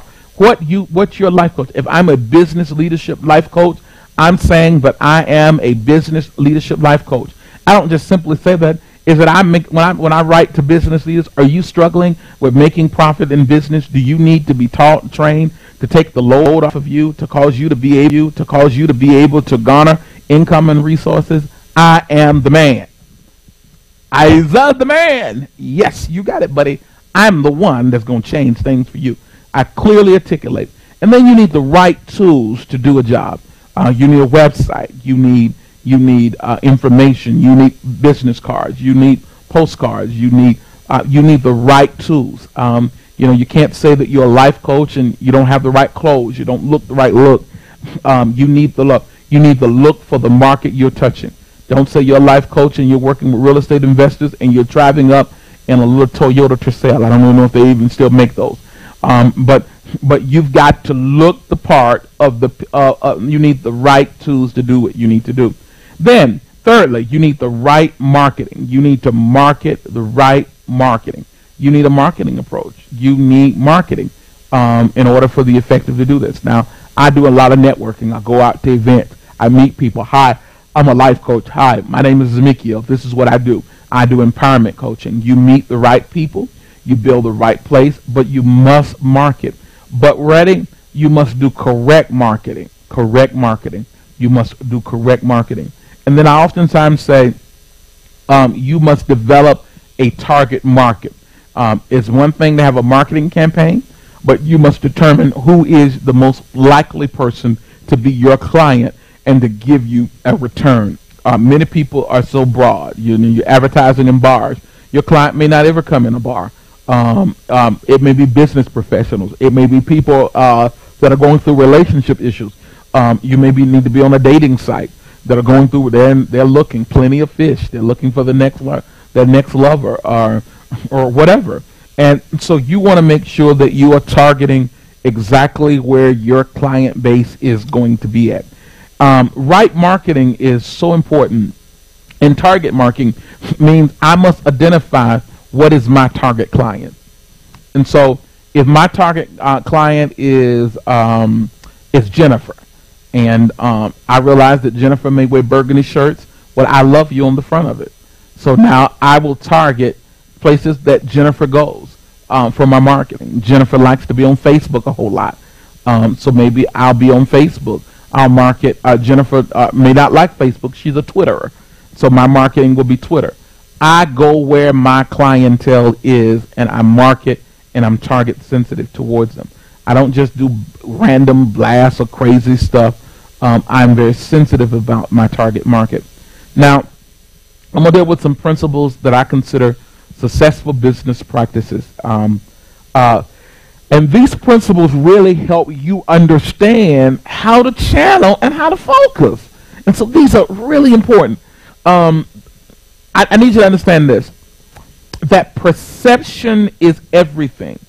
How people perceive you. So if they perceive you as a confident person, that you know what you're talking about, if you're an authoritarian concerning, perception is everything.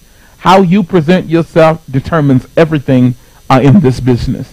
The other thing I want to deal with is everything you do is about marketing and generating sales leads. Please understand that you are trying to sell. Every email, every correspondence, everywhere you drive your car, everywhere you cut your hair, everything that you market. It is nothing that will create egregious attention or repel people. I just like being me. No. Everything I do is a salesman. I am selling 24 hours a day, 7 days a week. I am selling my service. I am a walking salesman, proposing ideas. Everything I do. If I send out 7 emails to people, at the bottom of my emails is going to say, hey, such and such. I'm getting a mailing list. I'm building a group of people that will be a part of my mailing list. People that are part of my mailing list. And then I have people to regularly send. If I give out a free webinar, you got to be able to, on a hot subject, how to survive divorce. I may talk about that, but you got to click on a form that gives me your email address. And so I know how to be able to target you. I put you in a classification, and I market concerning relationships. I market relational material for you. I've got to keep that connection. I'm gathering connections, information, emails, numbers, correspondence. Everything I'm doing is marketing. And then I've got to become what I call the master of conversion. Master of conversion. Now, what does that mean, to be a master of conversion?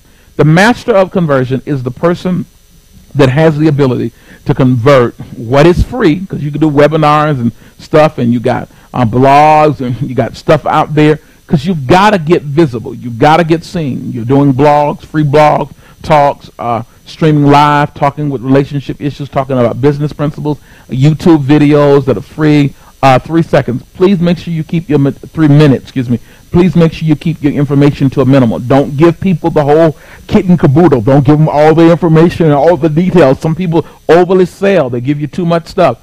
Give them enough to allure them and hook them. Give them enough, but give them a quality enough that they can draw a conclusion to the immediate problem, that they feel like you are the go-to guy for addressing the issues that they're confronting. So if they're in business, they ought to feel like you are the go-to guy. That your information that you've got is the core information. That if you're trying to maximize your sales, you need to go to Gerald. Gerald is give a complete point. Now, don't give your whole system of how to do outrageous sales and to become. Give one principle that they can display. They see it operate, they tease it, they play with it, and they say, "Hey, I got to come back to you." Because Jerry, Gerald, Tony, Mickey, whoever you are, you have the answers for me being most effective. Now, and so now and that's how we talk about conversion, the master of conversion. How do you convert people that are free clients into paying clients? And this is one of the things that you do. Now, I oftentimes say you always want to make people, when they're doing stuff, that they complete an application. I like to give them an application to take. And you send out an email, "Hey, my new webinar is coming out on such and such. In order to be a part, you've got to apply." People that fill out applications, they're willing to go the second step. They're not just people that are downloading your information. They're not vicarious people that are chronic downloaders. People that are picture collectors, information collectors. They're going to collect your information, download it, but they'll never go over the material, and it never empowers them, so they never become better, and so they never have an appetite to want you back and want your material. And so completing applications, people that go the second step, turn out to be really great clients and to work with you in an extremely well way. Now, I want to share this with you, and I want to share 6 steps that I think that will help you develop and be seen as the go-to person in your niche of whatever area. So if you're relationship counseling, if you are relationship coaching, if you are business coaching, if you are sports management coaching, if you are industry musical guru, a musician, what makes you the go-to, what develops your niche, what makes you the exception. The clarity, what I call is who and what. Who's your target market and what are you producing? It helps build credibility. You are clear about what you're doing. I oftentimes say people, when I look at their stuff, they're not clear. They can verbally tell you what they're doing, but what they have in writing does not match. You want to go through all of your material and make sure your material match what you say. I'm going to say that again. Your material must match what you say. Some people are very verbal. They can tell you exactly what they want to do, what their emphasis. They're targeting the young urban professional that is trying to start businesses and establish corporations. Great.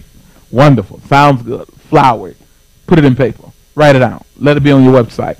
That's your vision statement, your mission statement. I need to hear that clearly articulated. I need that elevator line that you've got that takes me to the next level. I need that broad stroke of things that you say to identify those particular things, and I need you to communicate it effectively. Now, credibility and trust.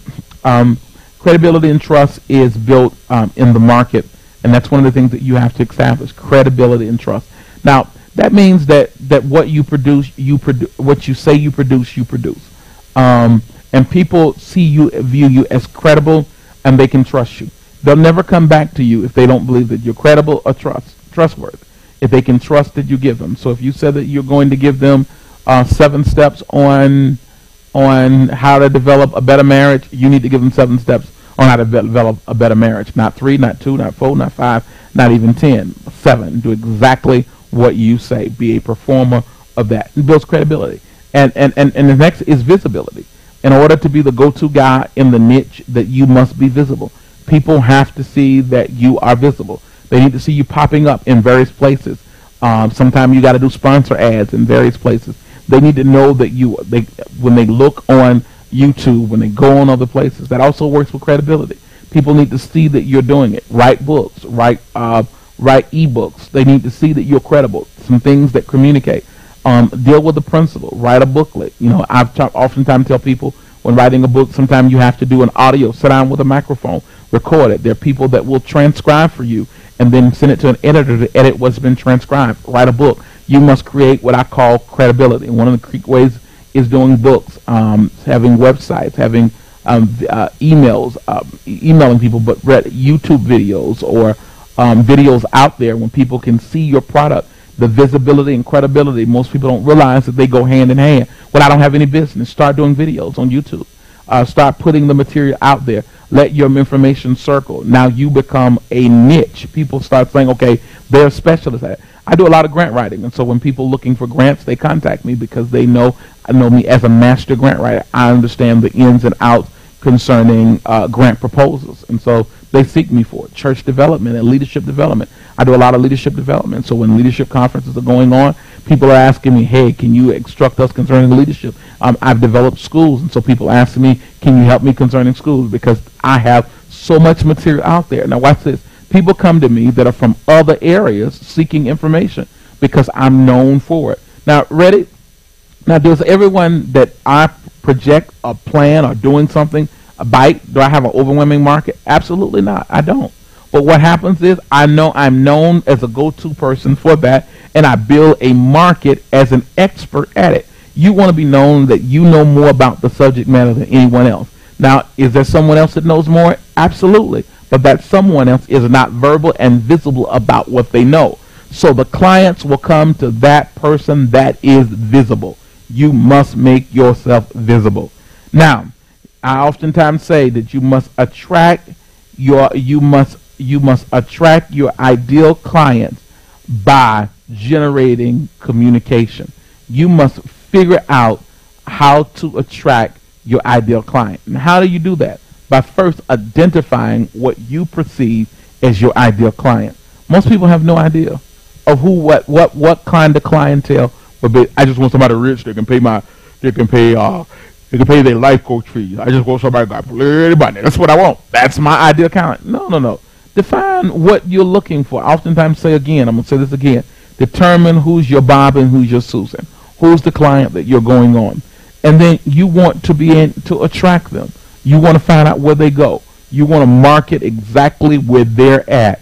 You want to build. So a lot of times I do a lot of things on relationship or knowing oneself. So I may put out free stuff and have people that have to sign their email address and their name. And so I know that those are clients that will like that particular material that I produce.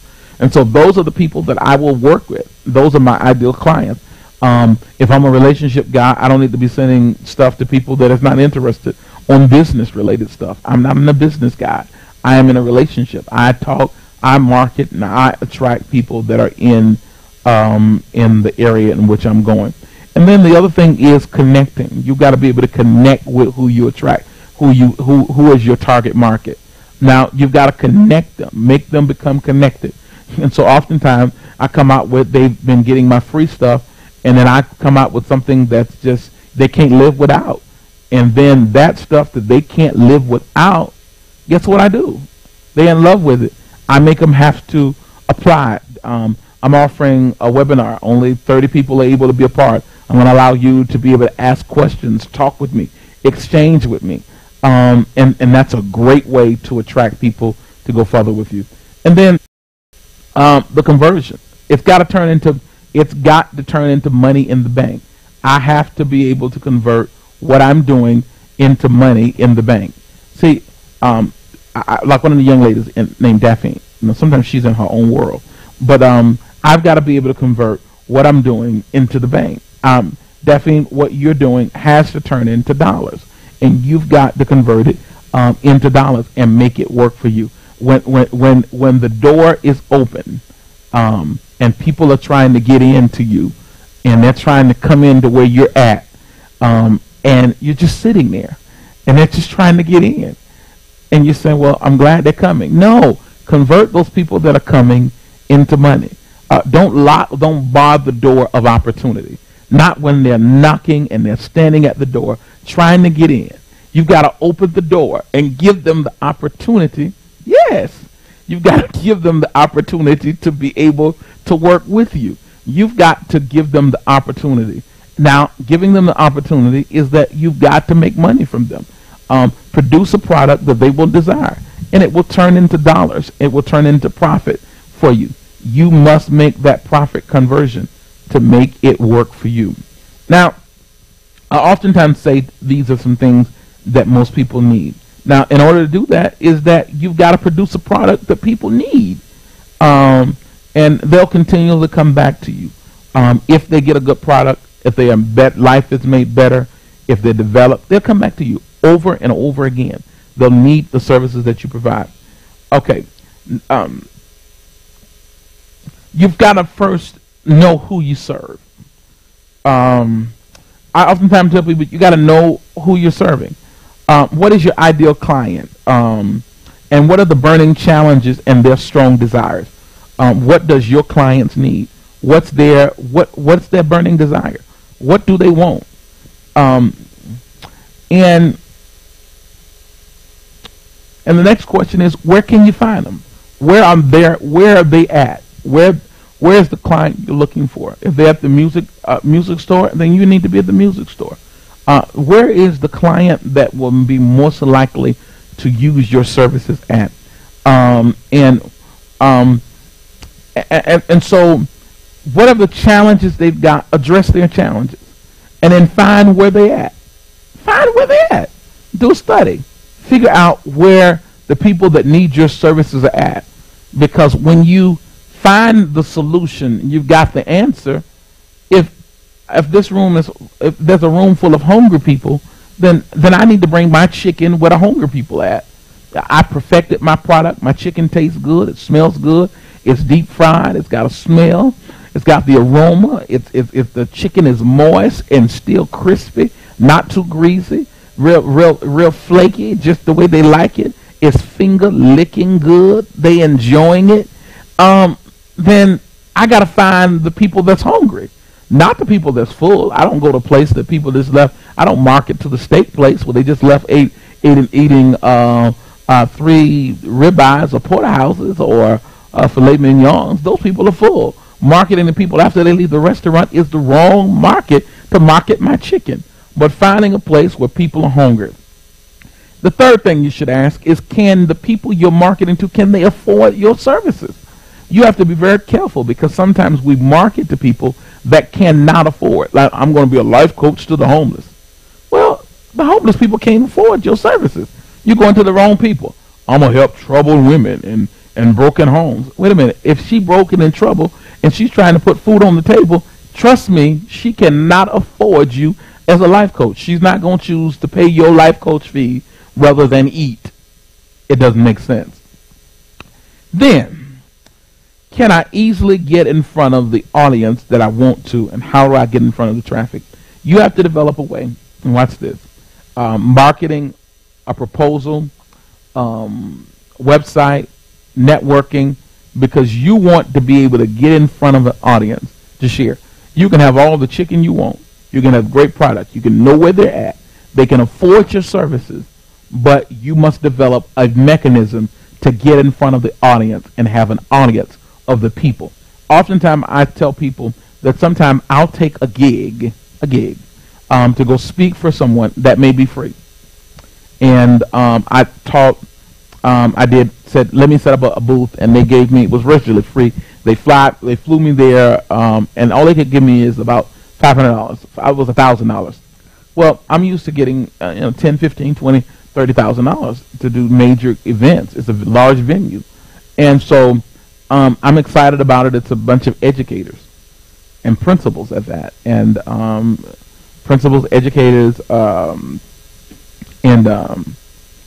superintendents of schools from all around the world, deans. Well, I'm sitting in this forum, and it's going to be free. It's basically free. They're paying me enough to get there and cover my expenses, and taking off from what I do, I need to compensate and have the return of money. And so, but this opportunity, what that happens is multiple school districts then would invite me to come in and to do stuff for them. Why they will invite me to come in and do stuff for them is because they were a part of this event. And so I maximize my opportunity to network and get in front of the audience. And whatever you got to do to get in front of the audience that will turn into potential clients, do it. Sometimes you got to do things in-kind services. You've got to write stuff, produce stuff to meet them. Now, how can I reach an ideal client most effectively is the big question. It's marketing. Marketing, networking. Get out and shake some babies. Go to some events. Go out and meet people. Don't be afraid. You don't have to go to events. You don't have to be the main star. Shake hands, kiss babies, be personable. Many times people are life coaches and they want to be a life coach and they want to be shy. This is not the business for being shy. You get out, meet people. Many of my clients find it helpful when working with them is to create what I call a vision statement. And it encompasses, the transforming values. It encompasses what their values, what their beliefs are, what they want to do, and it addresses those. So let's say they said, hey, I'm starting XYZ. I want to transform the world utilizing such and such, such and such, such and such. And that's their value. Please understand that working with clients, that you must start with clients developing a vision statement. And you must clearly have a vision statement of what you want to do with your business.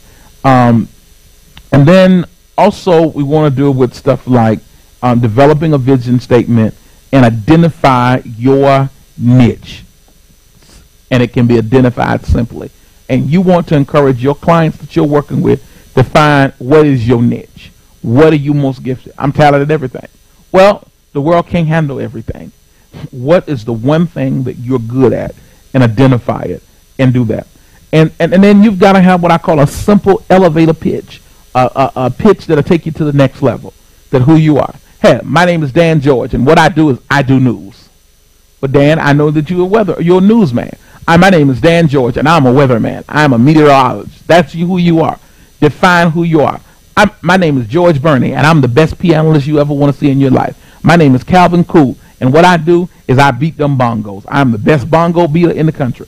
I need to know exactly who you are. Your pitch defines who you are.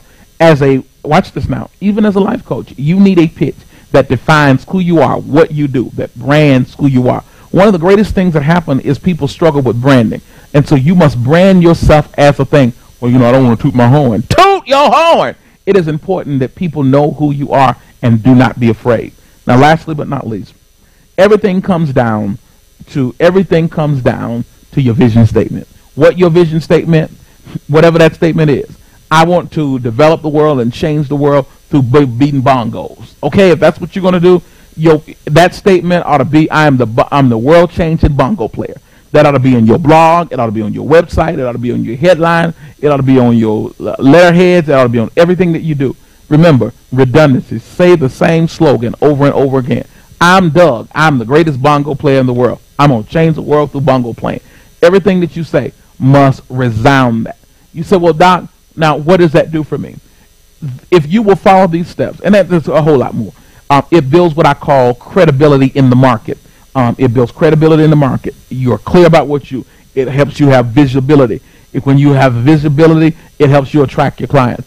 And remember that every correspondence you send out, even if it's free information, or cause people to have a reaction. You always want reaction. Download this free webinar. Come to this free, what you call them. They always should put an email in, telephone number or something, some kind of information so you can track them and follow up them. Contacts, leads are important. It helps you develop. If you will work this system, you will find yourself turning great money. There are letters that you can purchase, email letters that can go out, random email, even if you do bulk email, that target certain market by email lists, send out to people that what you do with samples for them to download and try your product. They're not going to just respond because they got an email, but if they see a webinar, something free, don't give out everything, but something free for them to download, to remember you by and the information. You're building a market. Now, you say, well, maybe they don't respond to that. So now you send another letter. They respond to that. It's a link. And they try your stuff. You have to develop marketing material to communicate to the populace of people that are out there. Now, in conclusion, the question has been, what rates do I charge as a life coach? And I oftentimes say to you, don't lie to yourself. Don't lie to the market. Life coaches can make anywhere from $75, $125 an hour just starting out as life coaches. You know, people oftentimes say, hey, I want you to life coach me. And the question I have to often ask is, can you afford me? Can you afford my services? And don't do charity coaching. And don't work with family. You know, you gotta develop, because you're gonna bring expertise to the table. And it requires that you do research, and you're helping them and them doing research. I'll leave you with this. I never forget, it was a story that changed my life.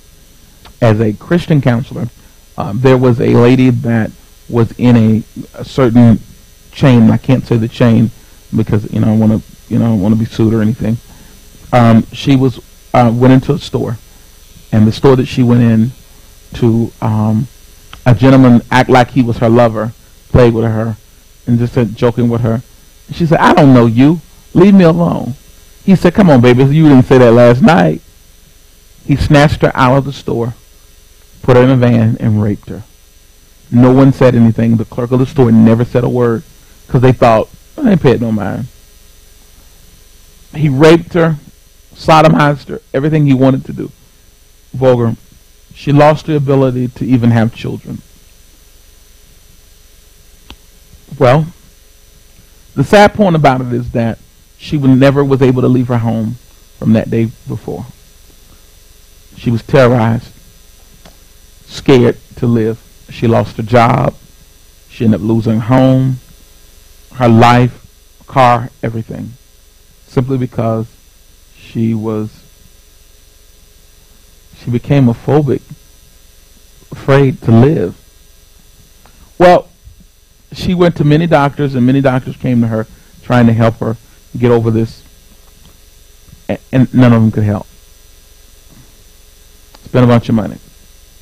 Well, my friend comes along, who is a Christian counselor, him and his wife, and they don't charge her.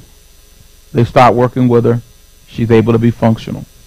She's able to get out of the house, start living again, and going to the store, even able to get in a relationship. Well, of course, she sues the company because it was they should have protected her. They stole her out of the store, and no one called the police. Nothing was done. And so this lady gets an undisclosed amount of millions of dollars. And she comes and sees my friend, and she gives him $20,000 and says to him, thank you for helping me. But now that I can afford it, I'm going to see a real counselor. He said, a real counselor? You spent money on psychologists and psychiatrists, and none of them could help you get out of the house. Because what does not cost a person, they do not value the same way. She thought she was doing charity. Well, the truth of the matter is, she probably should have given him $100,000 or $200,000, because she never would have had a life without him helping her. She did not value it because it didn't cost her something. Listen to me. As a counselor, as a life coach, David said in the scripture, and this is biblical, when he had messed up with God and they tried to give him this place called a threshing floor that he would offer up to God, he said, I cannot give to God what costs me nothing, that has no value to me because I didn't pay the price. Listen to me. I leave you with this. Always charge your client. Now, I don't believe in counseling family, but if my mother was my client, I would charge my mother full rate, just like I charge the next client. Value the gift that you have in your life. If a dog came to me and needed life coaching, and I had the ability to help him with his bark, if he's got the ability to pay, and I got the ability to help him with his bark, I will charge that dog. My rates are $500 an hour. That dog better come up with $500 an hour, not 500 barks, not 500 bones, $500. It's been a great day. I've enjoyed my time spending with you. I'm Dr. Jackson, your life coach and your friend, helping you understand that you are valuable as a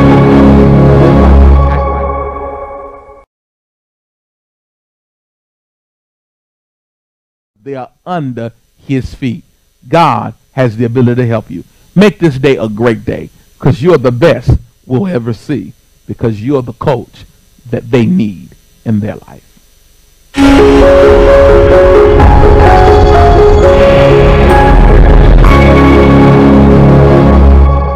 Talk about today is leading without the labels. And you may be asking me, what type of labels are you referring to, Dr. Hampton? Basically, many women, or some women, let me say, fight in leadership or coaching and mentoring people because you feel like you got to prove something. So you find yourself being called or labeled controlling, manipulating. You all have identified those kind of people. You may find people who are in leadership that are demanding. They operate in great levels of insecurities and jealousy. And you cannot be an effective leader with those types of labels.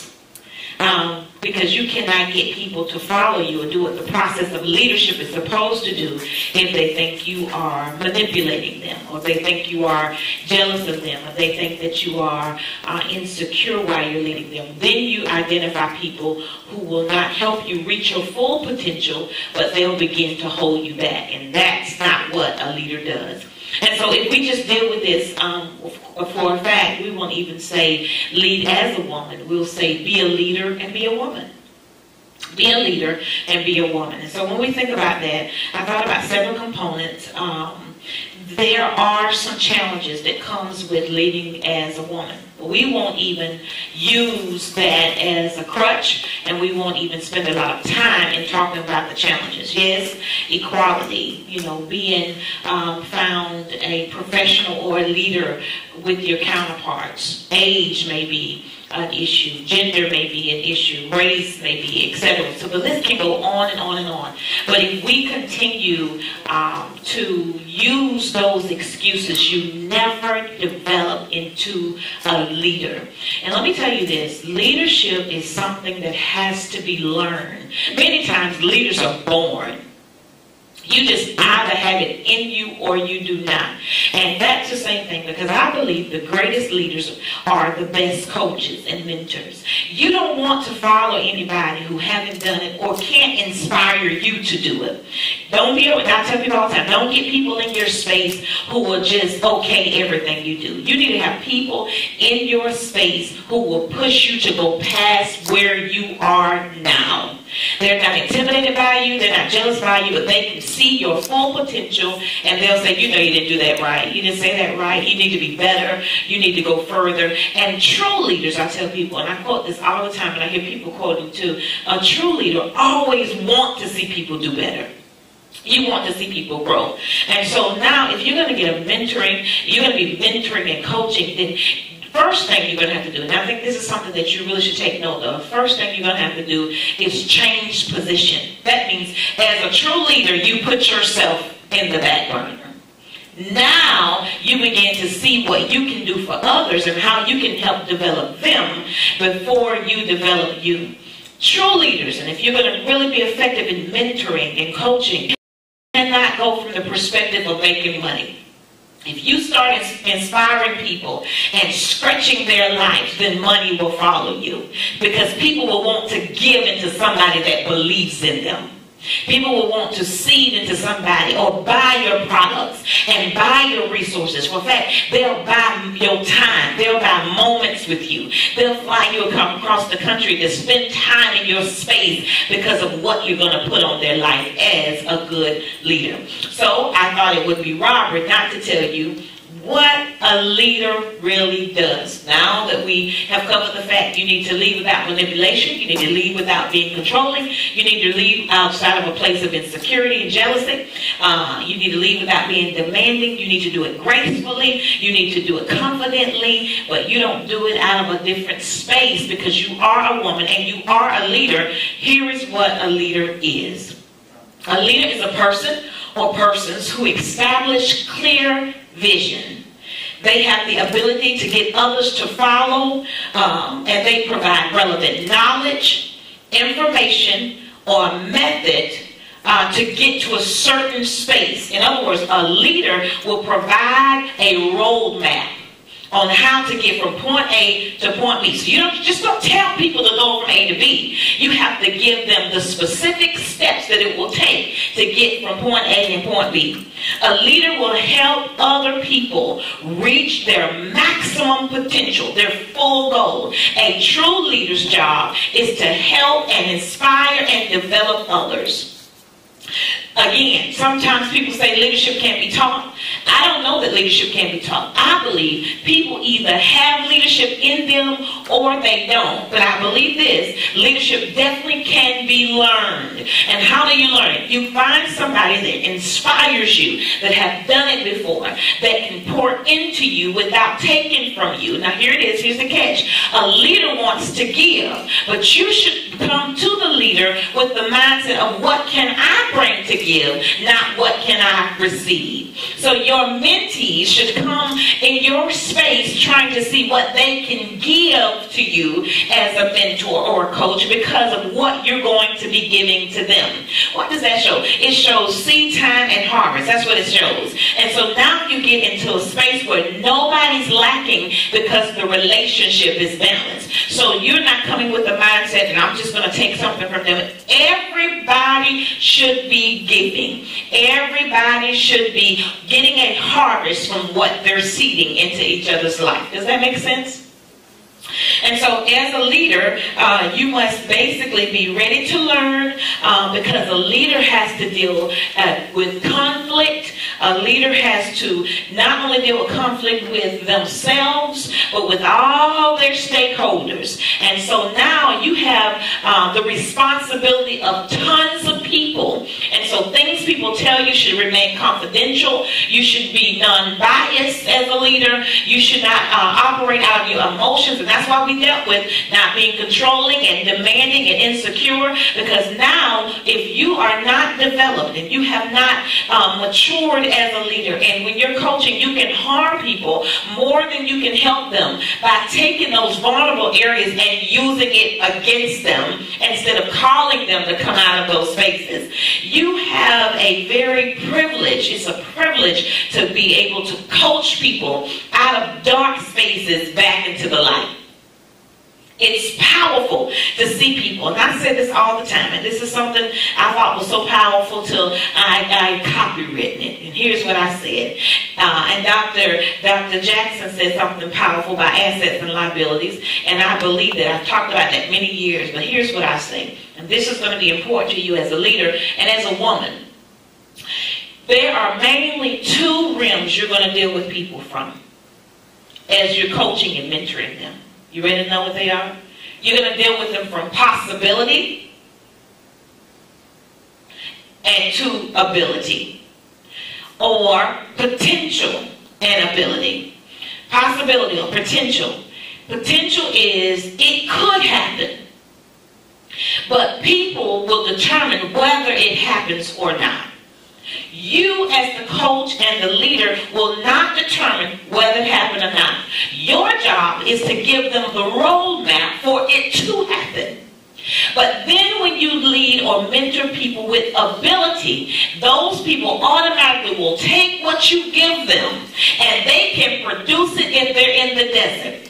So now you got to know the difference whether you're coaching and leading and mentoring as a woman, as a man, as a person, a dog, a cat. You got to know the difference where you're leading a person who has potential or a person who has ability. And then that's how you roadmap your journey into helping them fulfill or maximize their life's potential. Does that make sense? And so you remember that, because when you do, it makes your job a lot easier. It makes the process easy in leadership. Again, you're not leading as a woman per se or as a gender. You're leading as a leader. Come on, say, I lead as a leader. A leader is a leader. Right, I'm going to lead as a leader. Simply be a good leader. Inspire others. Now, in order to do that, you have to be inspired. You cannot lead me with a dry personality. You cannot lead me if you're not articulate and you're not sure and confident. Now, many times people will mistake your confidence as being conceited or arrogant. But as a leader, you got to understand God's going to place you into people's path who will accept your confidence because they'll know they need what you have. You're now their coach. Does that make sense? So now don't step in the background. If you know you're called to lead, you have to be confident enough just to do what's naturally inside of you. I go in the room all the time and people become intimidated. And I have to tell myself real early, that's not my problem. Why? Because as a leader, I'm here to inspire you, not to intimidate you. And at the end, most people say, wow, you really wasn't the person I thought you was. But your job is not to get stuck into what people think about you. Your job is to be confident in who you are and inspire them regardless of where they are and what they think. That's your job, is to bring them out of that thinking. And it's amazing when it happens. So you should just focus on leading.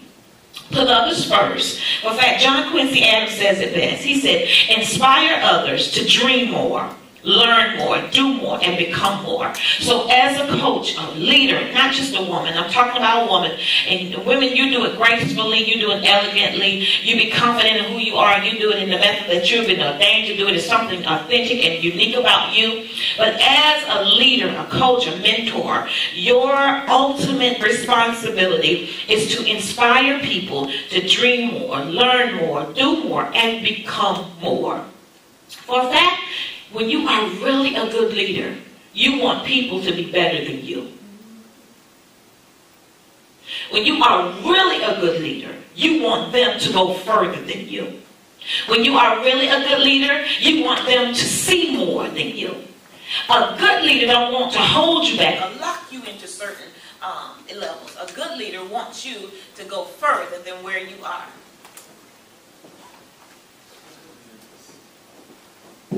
Good leader deal with conflict, and we keep talking. Amen. Amen.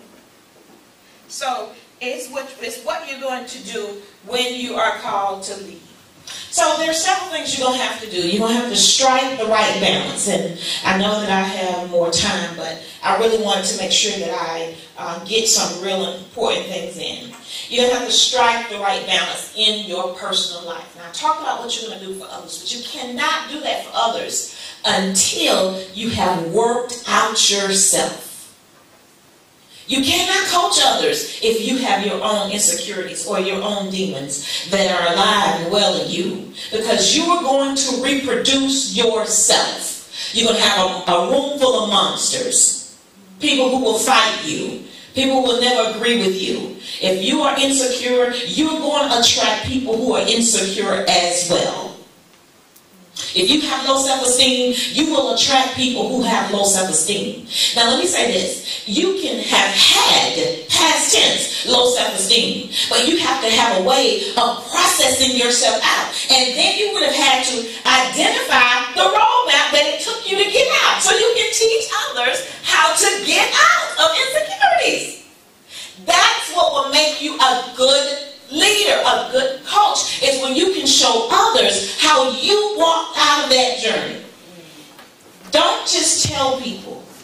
Give them the tools and the resources they need to be free, just like you. Now, let me tell you what can be dangerous. It's when people want to lead, but you only want to give you so much information. Because in their mind, they're afraid that that person in front of them is going to surpass them. If you are in covenant or being mentored or coached by a person who's like that, they are not a good leader. Let me say that again. That is not the traits of a good leader. Because a good leader is thinking in their mind, I need you to go further than me. So I'm going to give you all the tools you need to be better than me. I want to see you do more, because that takes pressure off of me when I have duplicated myself and now I'm in more places because you're teaching the gospel or the method that I taught you. And actually now it's tangible because you can teach it from your perspective and put your twist and your spin and your life experience. And oh God, watch multiplication start happening. Where I was one person who was free from something, and you was another person, so 1 + 1 = 2. But oh, watch how we start multiplying when we can give that roadmap to other people. And so as a coach and as a leader, your mindset has to be, number one, I got to strike the right balance. And a part of that is making sure several things happen, that I'm always developing myself. Yes. You always have to learn. You need a mentor. And you need somebody who will do it where it's not free. You need to make an investment in somebody's life where you can understand the value of what they bring to your life. So when you start mentoring, your mentees will understand the value that you bring to theirs. Uh-oh. Strike the right balance. Strike the right balance in your professional life, in your personal life, and this is how you do it. You're always evolving and growing. As long as you have breath in your body, it's another quote I say all the time. As long as you have breath in your body, you should be learning. You should learn something new every day. You need a person in your life who can teach you something new. You don't need to be the only person in your life or the only person in your area who's doing the most, who's giving the most, who's coaching the most. Every coach needs a coach. Every leader needs a leader. Without that, you're going to be unbalanced or imbalanced or chemically imbalanced, because now you're not going to have that right speed and all the information you need, resources and tools to continue to pour into others. Next thing I would say to you is never become common with those you coach and mentor. Never become common with those you lead. That is a dangerous gray area. Once you cross the line of common, you can never go back. Never become common. What do I mean? You have to be seen as the expert. You have to be the one who gives the roadmap. And if your mentees can come in and discredit you, and then you act out of character, you have just crossed those red flags that you should have never gone. So there's certain things you have to do. There's certain things you have to do. And here are those things. I wrote down several of them. And I teach a very profound class. It's called the School of Sound Advice. I teach a class on how you develop yourself in these areas. Certain things you need to do. You need to press your own soul's oil. You need to keep pressing on that, your soul oil. You may be asking me, Pastor Hampton, what is that? I brought you some information that you can read up on it more. It is a way to get the champion in you unlocked.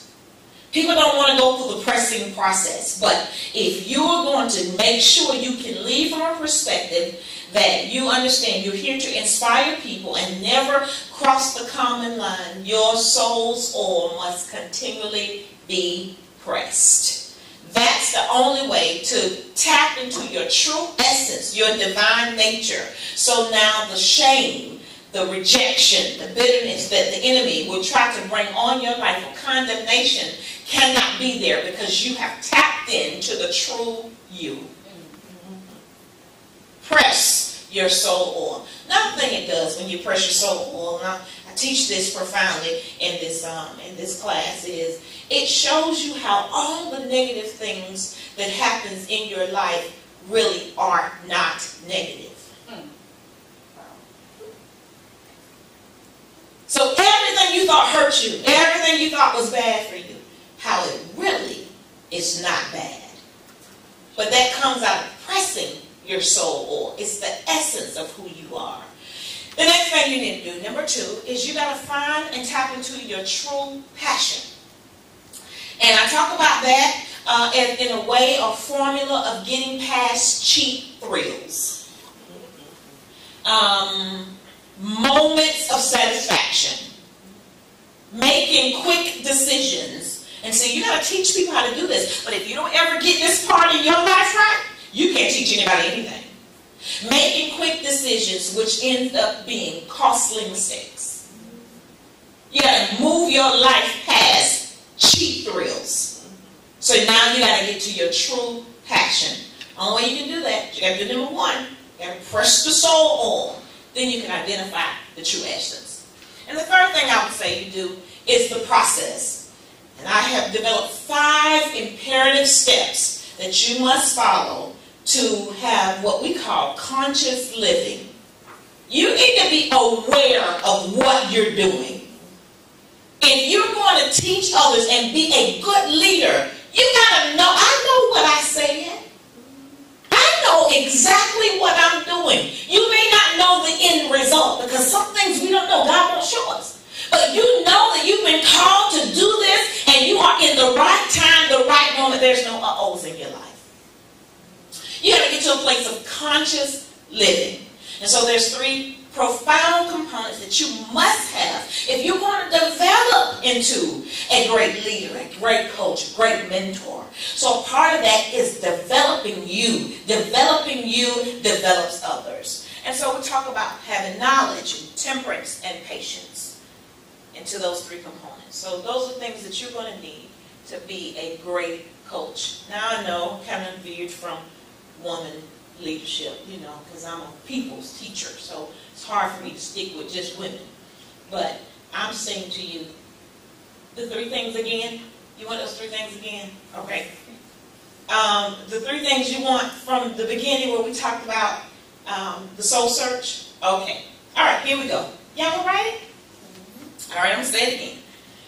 Number 1, soul search. It's the pressing of your soul oil.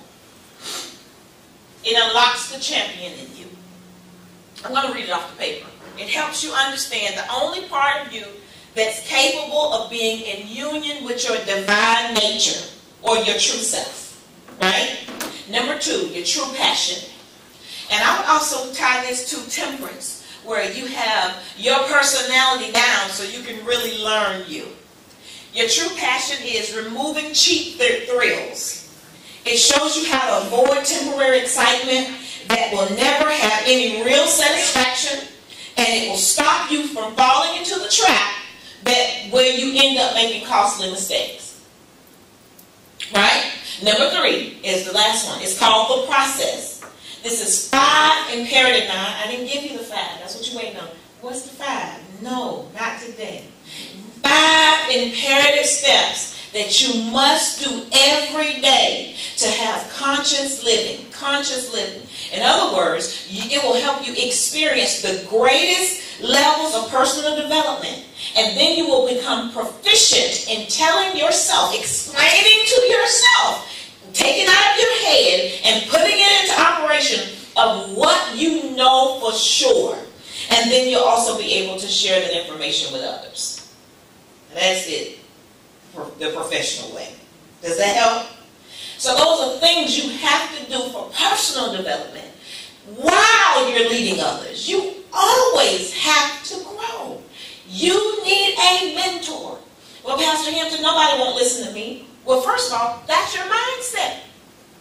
That has to change. If you're called to leadership, somebody's going to hear your voice. First of all, because you're here to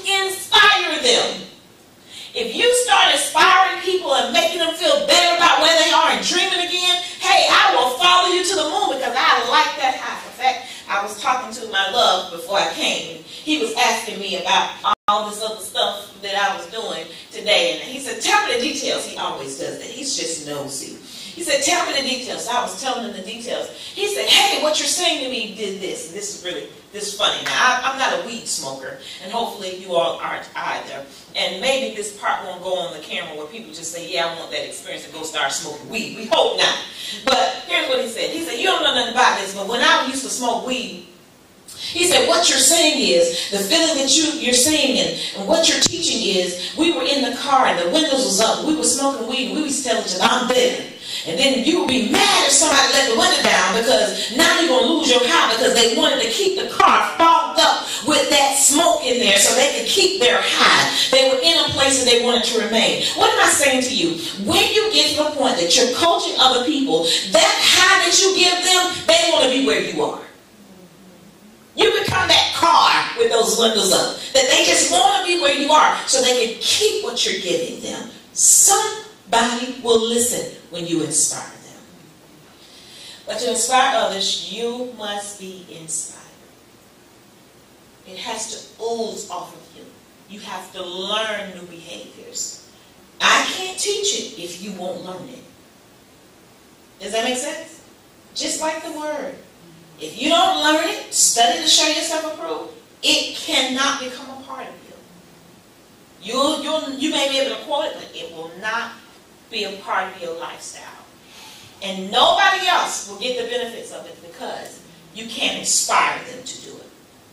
Any questions? I know my time is up, but I want to talk to you. So if we can, Dr. Jackson, can I just open the floor and have, okay, perfect. So let's just talk a bit.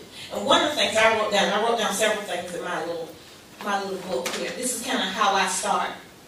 That I was going to ask y'all today. You didn't know I was going to ask you that, did you? You didn't know I was going to come with some questions. First thing you got to do, write this down. And I'm going to ask one or two of y'all, whoever be brave enough to say it. Don't be shy. You can't coach or lead people shy. Even if you're scared, you got to get past your fear. Come on, get past your fear and talk. All right? So everybody's going to talk. What's authentic about you? Write it down. Tell me something that's authentic about you. What's authentic about you? What's unique about you?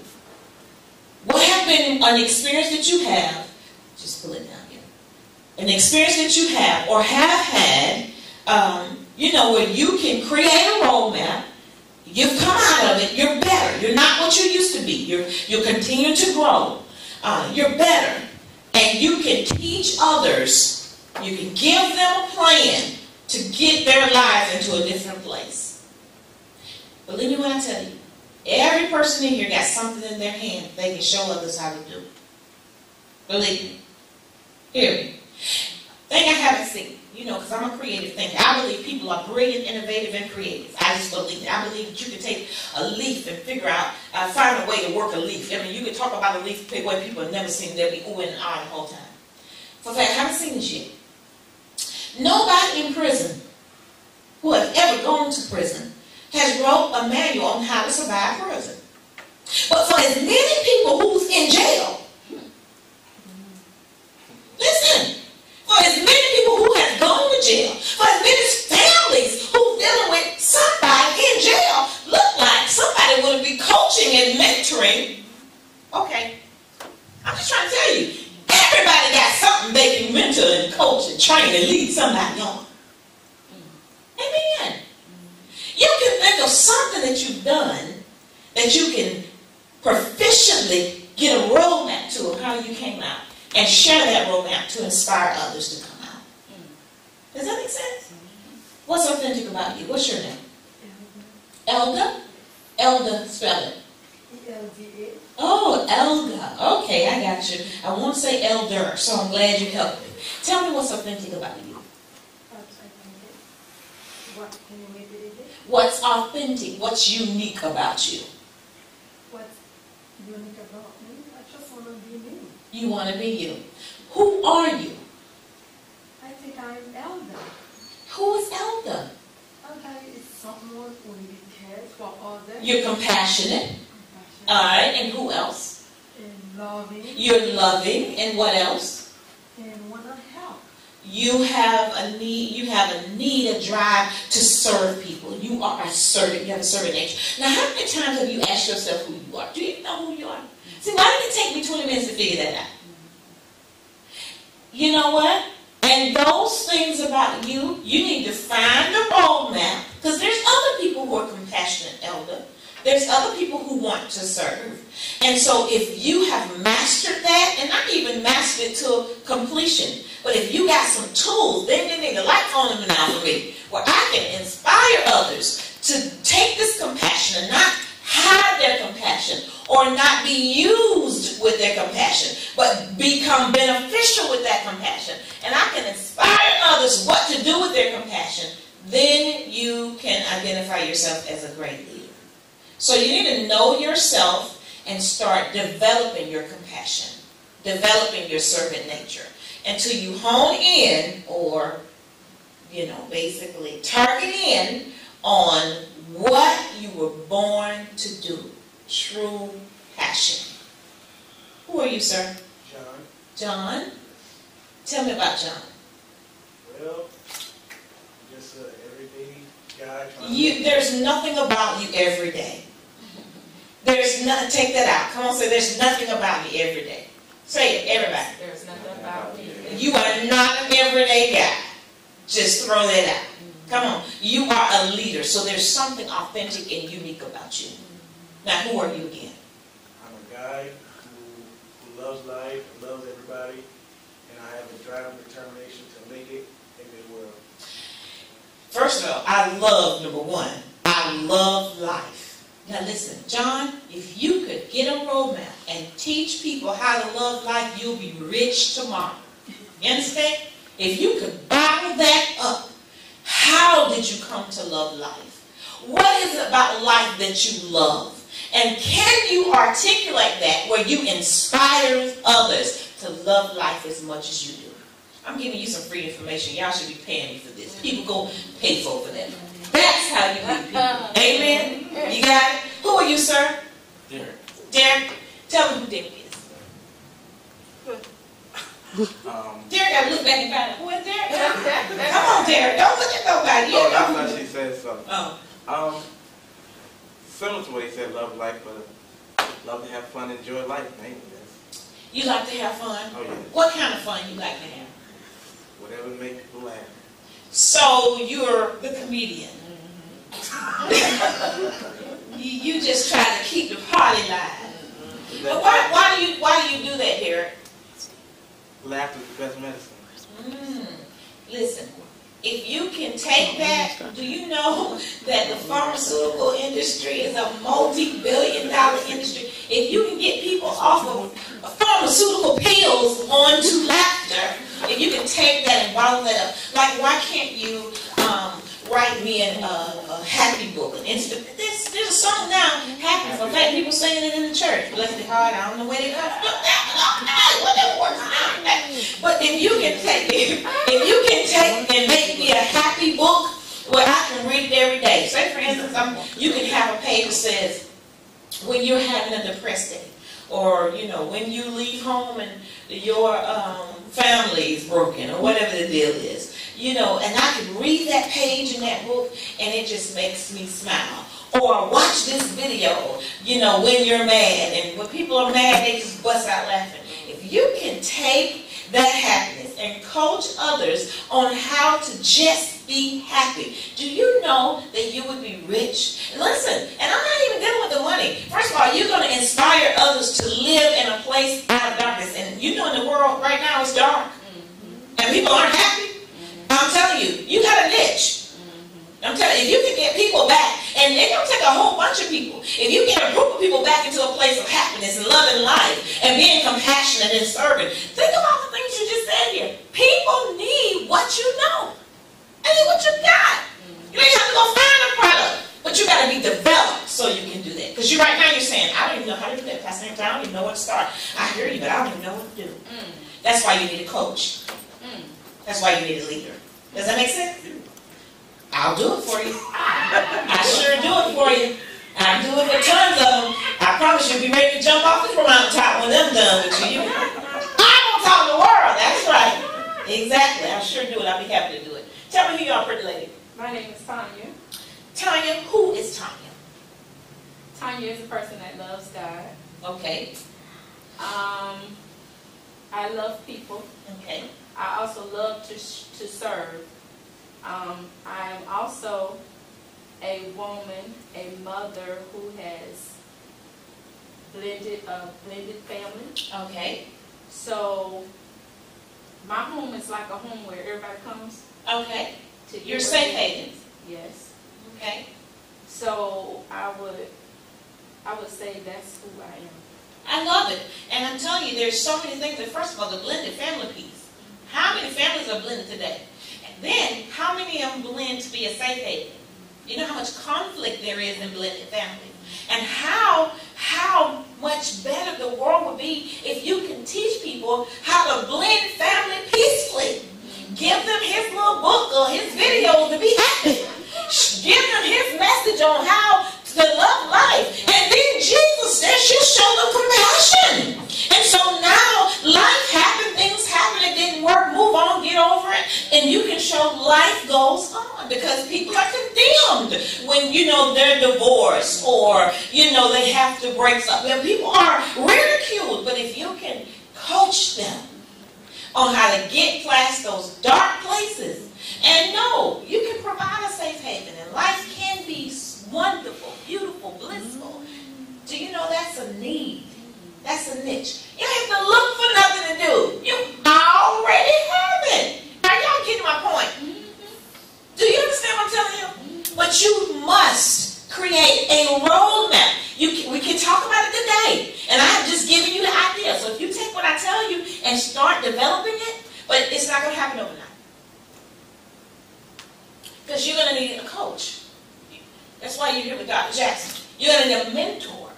Now you have the specific thing, so now you got to get to working on that. Does that make sense? Is my time up? Okay, good.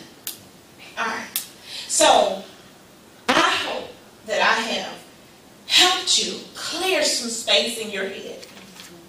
Right?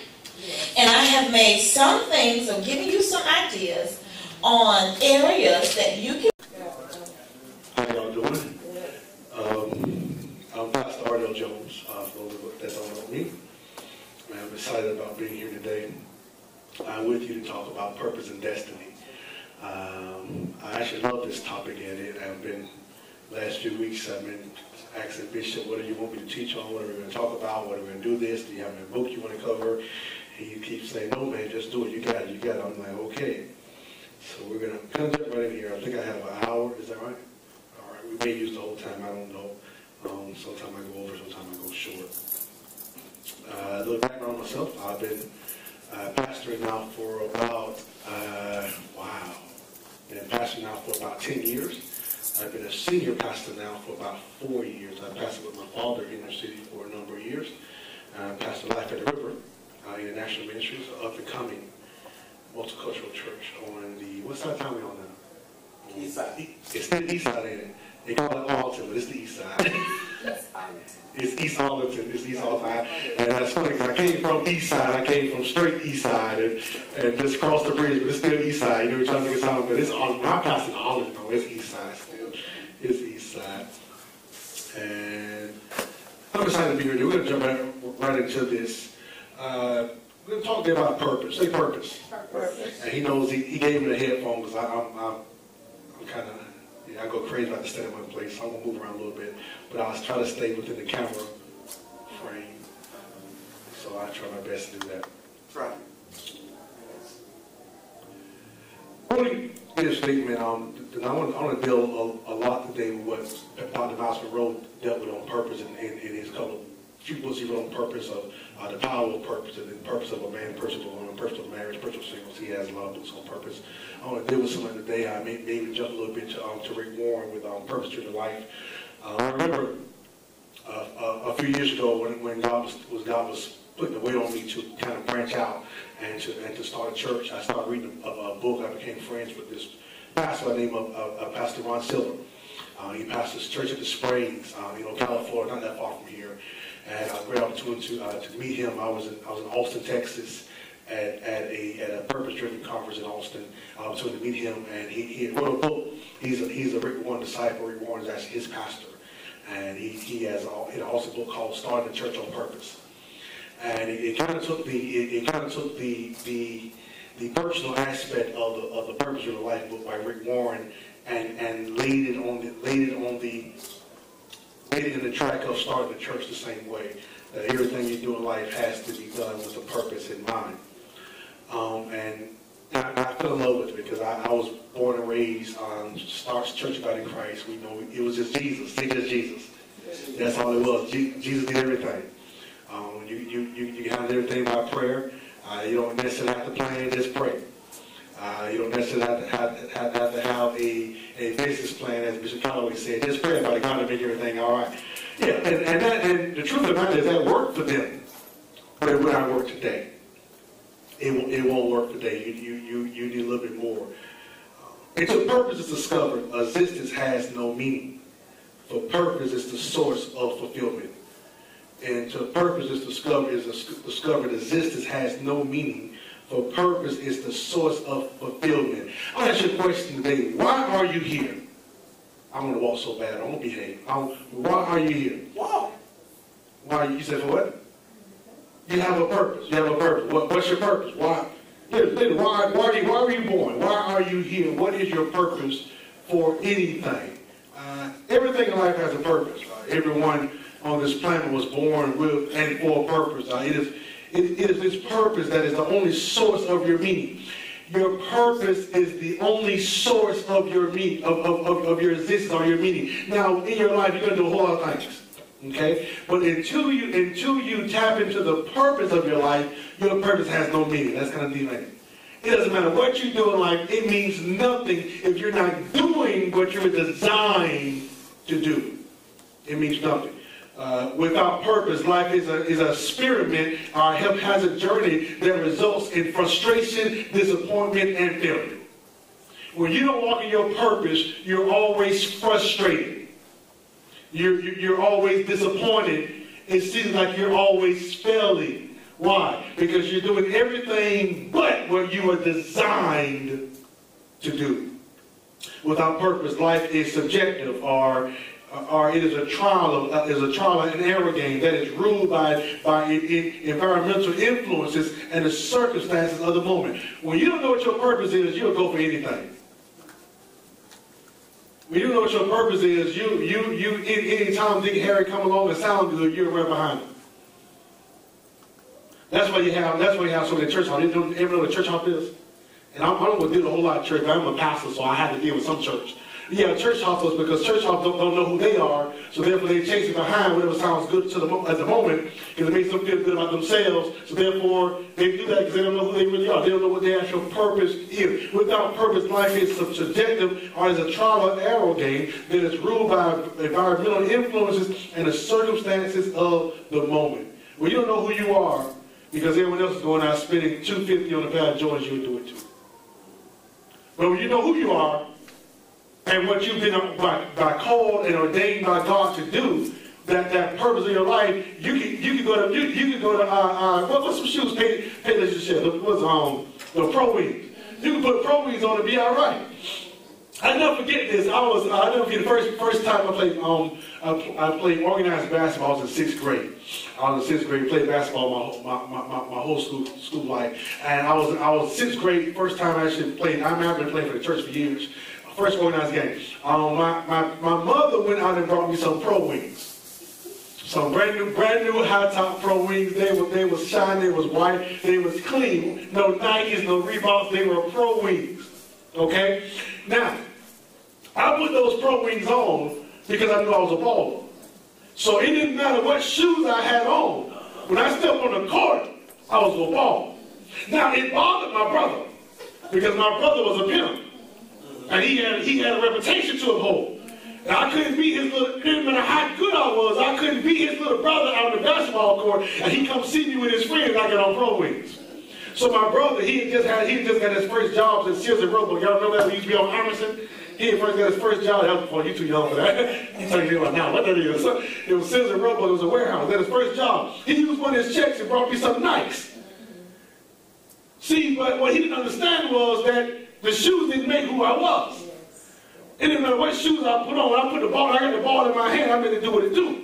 I can't do it anymore. Now I'm out of shape and old and body aching and stuff. But at the time, it didn't matter how I look. See, but some people, you don't know what your purpose are or what your purpose is. Whatever everybody else does, that's what you feel like the norm is. Likewise, in the absence of purpose, time has no meaning. When you have no purpose, time has no meaning. Energy has no reason, and life has no perception, our precision. Therefore, it is essential that we understand and discover our purpose in our life so that we can experience an effective, full, and rewarding life. What are you saying? When you don't know what your purpose is, your life means nothing. That's kind of sad, but that's true. When you don't know what your purpose is, your life is not rewarding. Your life means nothing. What is purpose? Purpose is the original intent for the creation of a thing.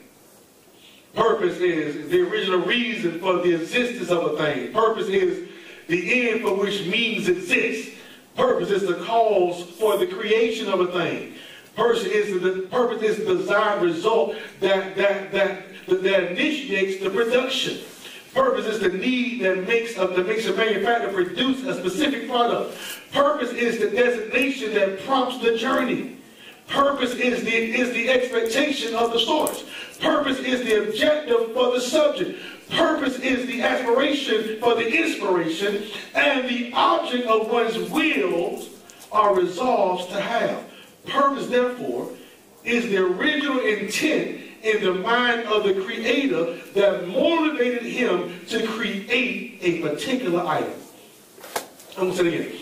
Purpose, therefore, is the original intent in the mind of the Creator that motivated him to create a particular item. God created you because he had purpose for you. He created you because he wanted you to accomplish and to do something and to be. Purpose, therefore, is the original intent in the mind of the Creator that motivated him to create a particular. When God created you, he already knew what he wanted you to do. Yes. The problem is we waste so much time dibbing and dabbing and other things that we were never created to do. I remember the first time I went to a club, I couldn't go to clubs here because people know my dad. So the first time I went to a club, I was working for PBS, Public Broadcasting. I was a traffic manager, and when I first got the job, I thought I was going to be doing traffic, but what it was actually the traffic that kind of came through the television station, like tapes and stuff, and I was over the broadcast list, so if I didn't put it on TV, it wasn't going on TV. And I remember PBS had a convention up in D.C., so I flew up to Washington, D.C. with my manager at a convention, all the public broadcasting networks all over the world that came there.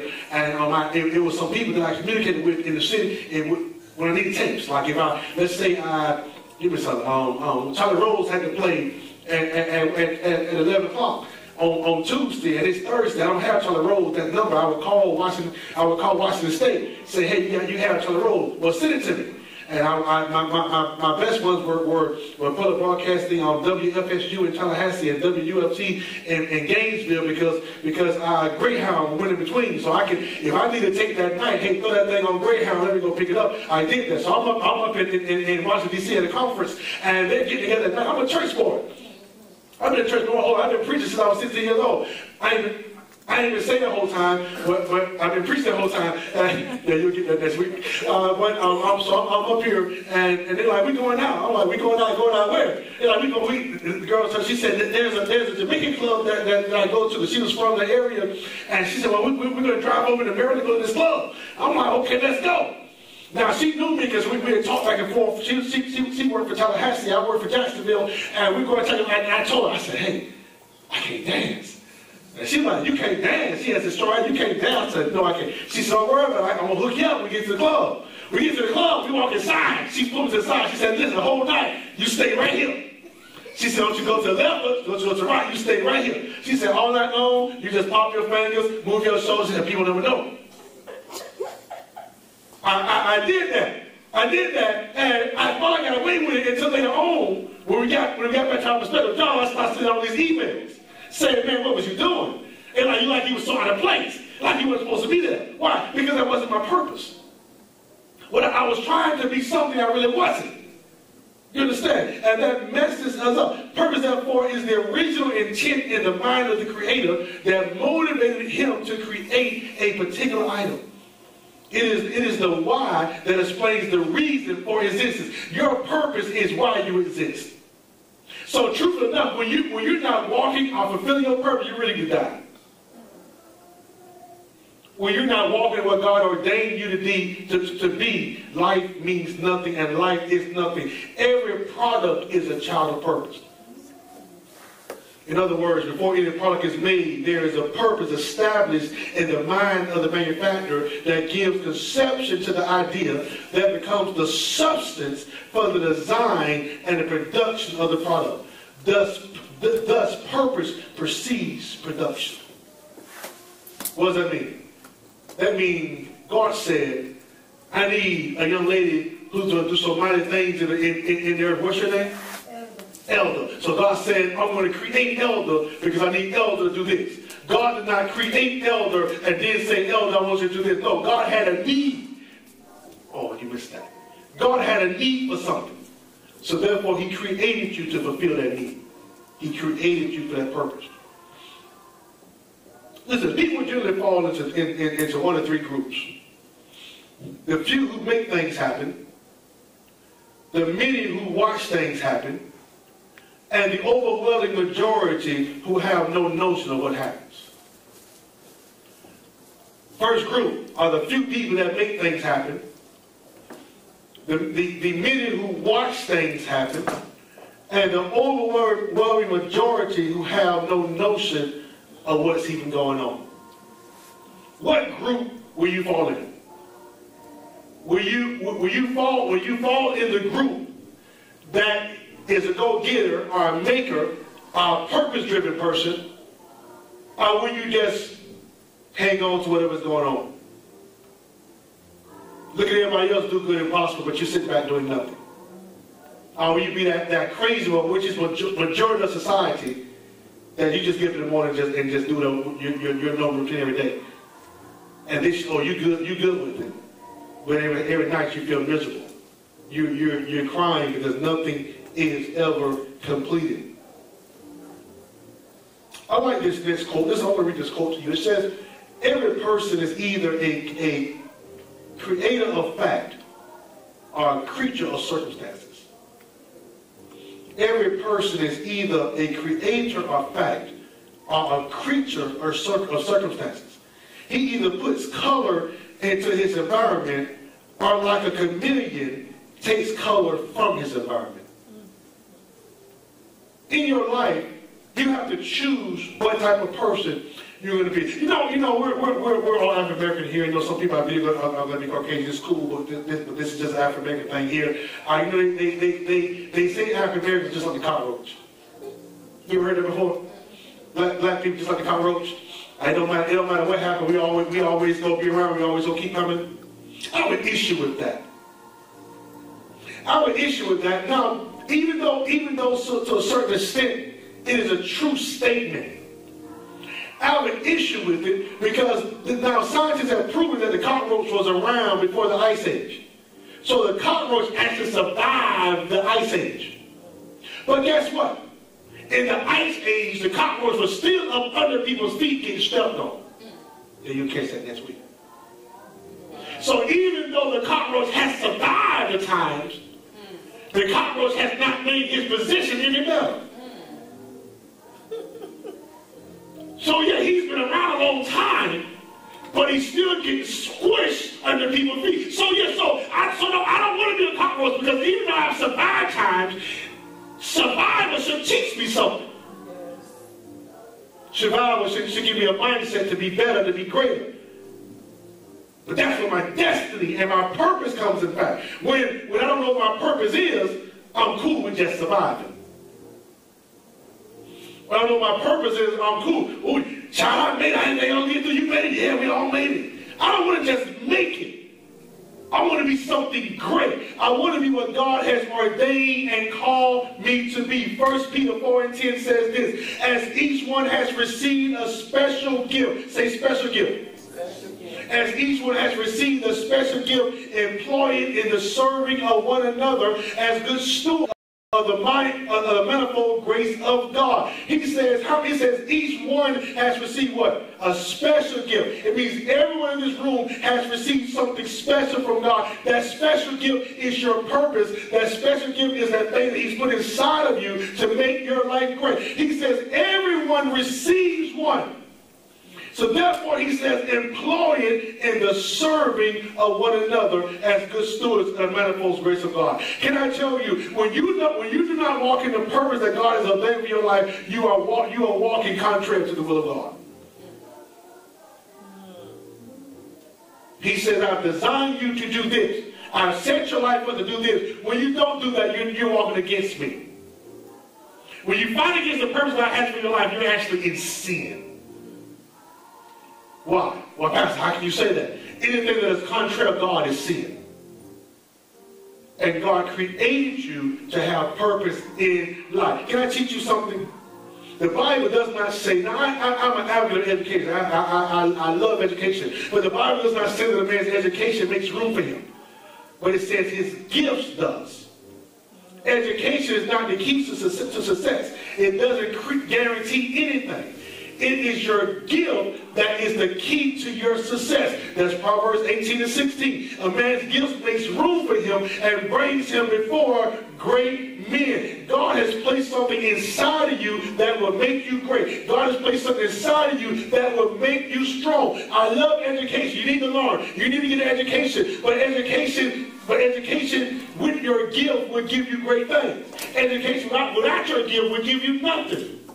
The Bible says your gift shall make room for you. The thing God equipped you to do. Who here is on age of 35? If you're on age of 35, raise your hand. I'm 25 and older. Been holding for a very long time. Who over the age of 30? You're over the age of 30, raise your hand. You're older than 30? Over the 30, raise your hand. I actually asked a question. How much money let me rephrase that. How many of you been working for over 10 years? Literally working for over 10 years. Working. At a job. Working. Doing something over 10 years. She said you don't be working. She said you don't be working. Everybody else working for you. That's work though. It is work to lead people. If you work for over 10 years, you might not understand this. If you work over 10 years, most likely over $1 million has passed through your hands. Oh yeah, definitely has. Easily. A lot of work. Easily. Now, how many wish you could see it right now? Can I tell you why you can't see the $1 million? Because what you was doing was not your purpose. No, I know that. And when you are not working in your purpose, you will never become rich. God has gifted. See, people understand this. People understand this. God has put something in everybody to make them rich. The problem is they try to do what everybody else is doing. I have a young lady in my church. She's in nursing school now. She graduates in May. Thank you, Jesus. I need to hurry up and get a job as a nurse in Jesus' name. I just released it over her life. I released it too. In Jesus' name. In Jesus' name. She was in nursing school, and nursing school got kind of hard. So around this time last year, she quit a job. And she went full-time school, which I'm an advocate for that because it was getting difficult for her. But she got to a point where she needed income. Say income. She needed to survive. She told a story one time. She said that her daughter, they were in the car driving home one day. Her daughter wanted to stop by McDonald's and get some food or something. And she said, well, I don't have any money now, so we'll go home and eat. She said, Mom, you go get a job. Little girl came in the morning about 5 or 6 years old and said, Mom, you need to go get a job. So she said around October, she started searching for employment. She started searching for a job, couldn't find a job anywhere. Couldn't find any work. But then she said, so what happened? She just started doing stuff. Someone asked her, can you make me a cake? She said, you're so creative. Can you do this? So she started creating things. She started creating cake. She started working with what she knew was inside her, the gifting that she had.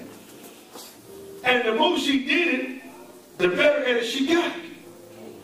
To the point where she stopped looking for a job Because now her making cakes and selling cakes and creating things was bringing in more money than any job that she could have got would have brought in. And she does it now on her own time. Because that's the gift that God had placed inside of her to make her rich. And every one of you, God has placed a gift inside of you to make you rich. But you're saying, oh, my gift is the big. Well, her gift is the bake.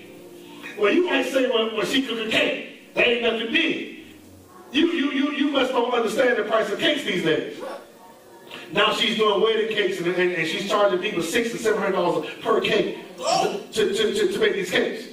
And each week she's doing three or four cakes at a time. Birthday cakes run anywhere from $150 to $300 because she's good at what she's creative. I mean, she can make a cake look like anything. I've seen her make a cake look like a Gucci briefcase. Make a cake look like what's that bag that's called the L? That $50 bag. Yeah. And she made a cake look like that. I mean, God is gifted her for that. But for a long time, she never walked in her gift. So she could have been doing this a long time ago and been a whole lot farther than she was. In Jesus' name. Because she's a baby, she pays her tithes.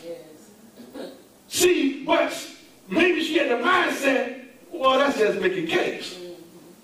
Maybe she didn't see that on the cooking network. You have the two sisters who make cupcakes now, and they're so good that every day they have over 500 customers that work for their store just to buy cupcakes. Maybe she didn't see Cake Boss that was on TV, and now Cake Boss. Everybody see the show Cake Boss? He makes cakes all over the world and does these things. See, what people will look at you and tell you that the purpose God placed inside you isn't nothing. See, but until you put that purpose to work, look at your neighbor and say, it's not anything to you. See, making cakes won't make me rich, because Pastor tried. I tried to spend time. My wife said, don't you buy another cake ingredient. She said, you're going to put it in a pole house just wasting cake ingredient. Bishop and I was making them bitches. They was falling, they was heavy, they was this, they was dense, they was wet, I couldn't get it right. I was cooking 3 or 4 cakes a week and throwing away 5 or 6 a week. Jesus. Then I said, but the battle was good. The battle was wonderful. It wasn't my calling to be a cake maker. So making cakes was never going to make me rich. I know. Do you understand? My children wouldn't even eat it. My children would say, they don't cook it. Yes. No cooking, we just want the battle, don't cook the cake. You understand? So if I look at you and you say you want to make cakes, I'm gonna say, I ain't gonna make no money. Come on, talk to me. Because it's not gonna make money to me. See, the problem is we let other people determine what God's purpose for our life is. Say that. And when you do that, oh God, I hear you. When you do that, you let other people. What's the word I'm looking for? I can't think of the word, that's the word, it's eluding me right now, but you let other people cut down on their value, the vision, and the purpose that God has placed inside your life. Maybe you don't like picking up trash. Maybe trash is beneath you. See, but as long as you live, trash beneath you, you collect it. So you pick up trash today, but they don't understand your purpose, the one they own the trash company. See, so other people look at you and say, oh, look at you, you're a trash man. I sure am, you can call me a trash man. But in 5 years, I want you to still call me a trash man when you ask me for a loan. Because my purpose may not be big to you, but the purpose is big to me. Because what God ordained in my life. The greatest tragedy in life is not death. No, the greatest tragedy in life is not death, but a life without purpose. The greatest tragedy in life is not death, it is a life without purpose. I remember I heard Miles Monroe say this. This was probably, he was ministering at my father's church years ago, probably about 10 years ago. And he asked the question, he said, what was the richest place in the world? He asked the question, he said, what was the richest place in the world? And he said, talk to me. It was probably about 2,500, 3,000 people there. And he's like, talk to me. He's like, people start spitting stuff out. He said, no, you're all wrong. He said, the greatest place in the world is the cemetery.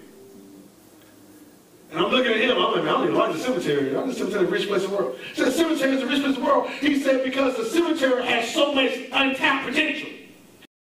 So many people died before they wrote the book that God created them to write.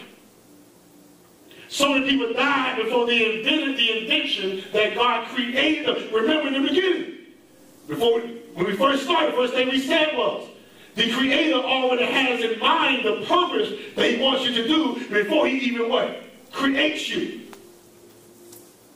Can I tell you something? Can I tell you a tragedy?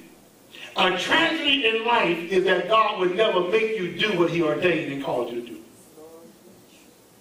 It would be so much easier if God created us like robots, and one day He clicks the button and say, go do your purpose.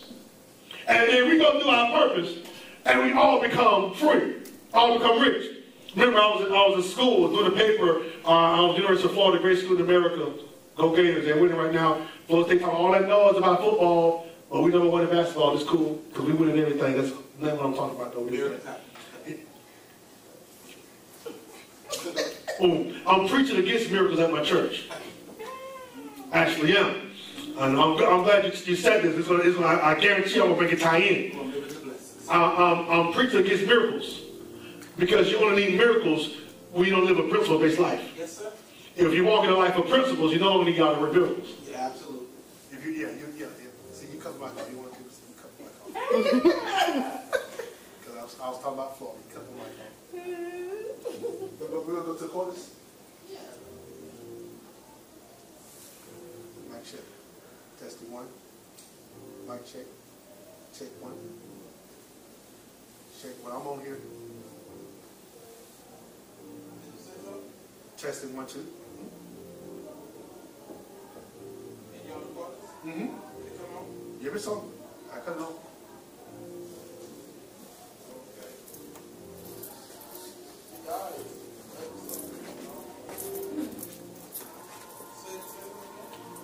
Testing 1, 2. And mic check. And this still has power too. You just cut it on and off. So we lost something. Check 1. Don't worry, I know where I'm at. I'm good.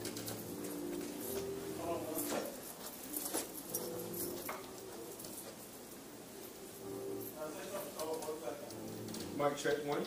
Testing 1. The lapel's still on too.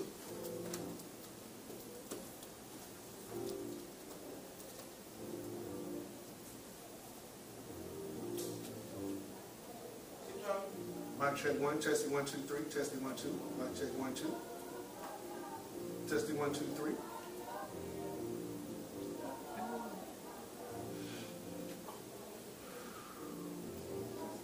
This is devil because y'all get to get used to shouting class.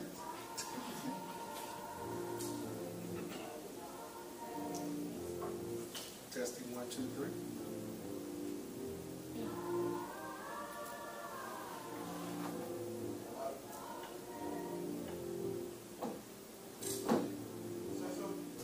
Check 1, 2.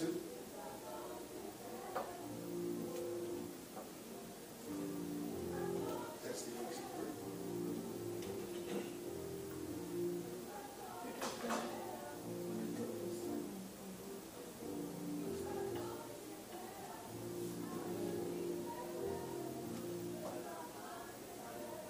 Mic check, testing 1, 2, 3.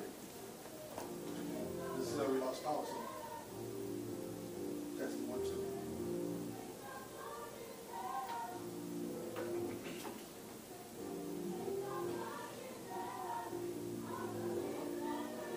And the mic has full power?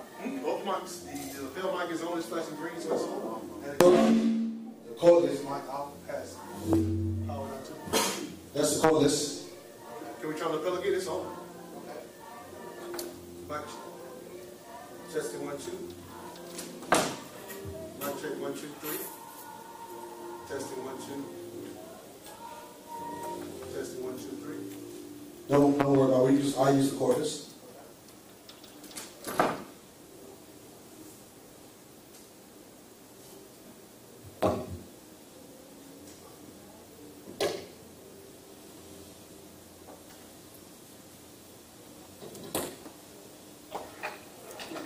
it down just a little bit. Mic check, we good? Oh, sounds very good. See, I was preaching mode, now y'all in trouble now. Y'all in trouble. Just play. What I'm saying, I was start. I put him on his tip because I was praying, and he was talking to me. Say me. Yeah, he was talking to me, and I was praying for something. I believe in the miracles of God. I never believe in the miracles of God. Yeah, I believe in the miracles of God for everything. That became a problem because when I was looking so much at God's miracles, I wasn't putting what He put inside me into action. So He gave me purpose, so I wouldn't always need miracles. When you always need a miracle, that means you're not walking in the potential of the purpose God has for your life. You're not walking a life of principles. So then I said, well, if I do this and do this and do this, then I won't need a miracle. Because that's been my purpose. And my purpose will make what?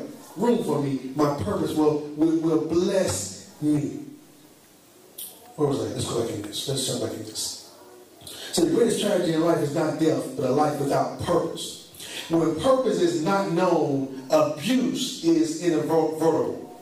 When purpose is not known, you're going to mess up a whole lot of stuff. Can I tell you something? When purpose is not known, you're going to mess up a whole bunch of people. Some of you, anybody ever dated bad? Where's have you dated bad before? You dated that person you know them well, you shouldn't have been with, and you didn't see it till what? Till after the fact? Yeah, because you didn't know who you were. You didn't know what you were called to do. So therefore you made mistakes. You ever won a job that 3 weeks in you knew it was you should have been there? And you trying to figure out how to quit, but you still want the money? When if you just held on to God and unchanged your hand 1 more week, He gave you what you really wanted. But now what you really wanted is gone. Now you're stuck. You ever been stuck somewhere before? Can I tell you why you get stuck? You get stuck because what you're doing is not what God called you to do. When God called you to do something, He lubricates you. What does it mean now? When God called you to do something, you never get stuck in it. You'll always be lubricated. What does it mean? That means somehow you'll always slide through.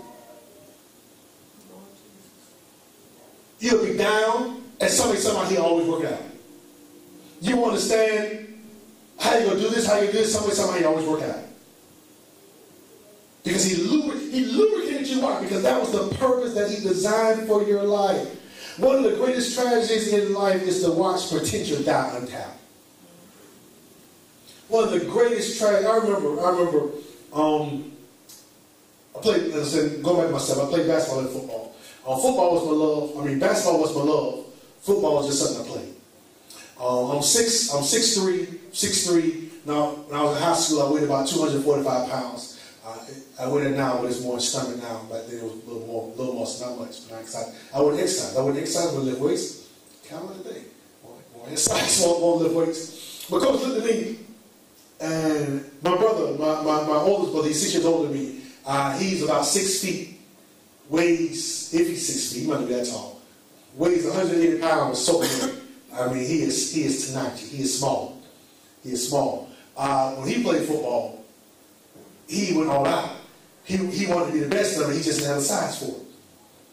I remember we had the same high school. Coach Fred Stevens at Range High School. One day he called me, and he looked at me in practice one day, and I was just going through the routine because I could do it. I had natural strength, so I didn't lift weights because this wasn't my thing. I'm not trying to do this. He looked at me one day. He said, if I could have your brother's mindset in your body, I'll have an NFL player. And it did not hit me until later on in life what he said. What he said is I had the body and the potential to be great if my mind ever caught up with it.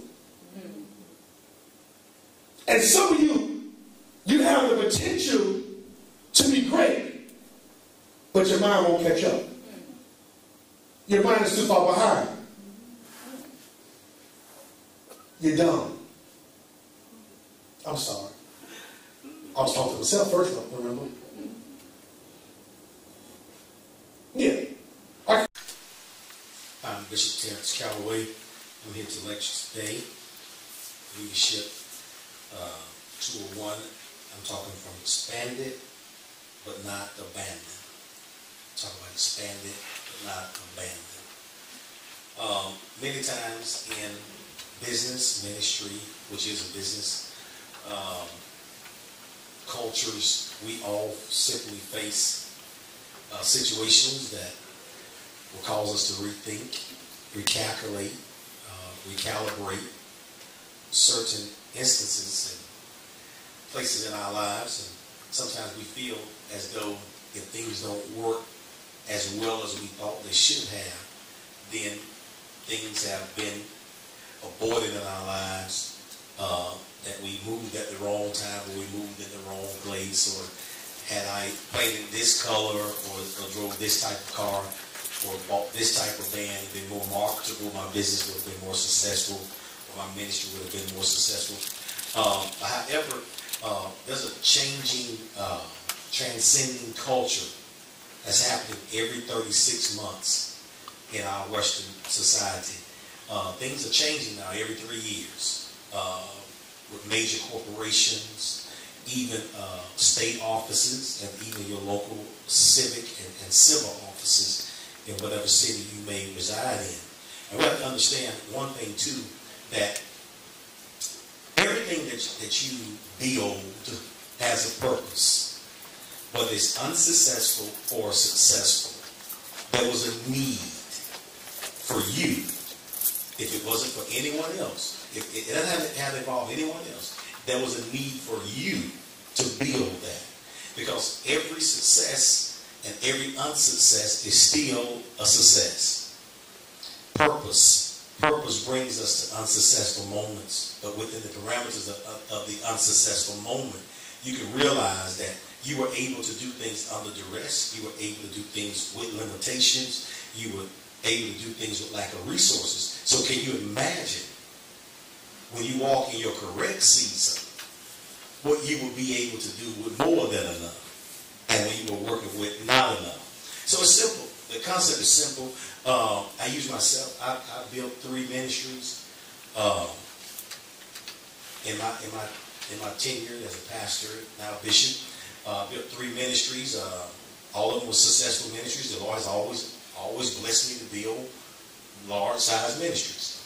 Sometimes I had success, I felt like, and sometimes I had unsuccess, I felt like. But I'm a builder. I can go to another city, and the Lord will show me what to do right then and there, and I just jump right in on it. I'm not emotionally tied to time. I'm not emotionally tied to people.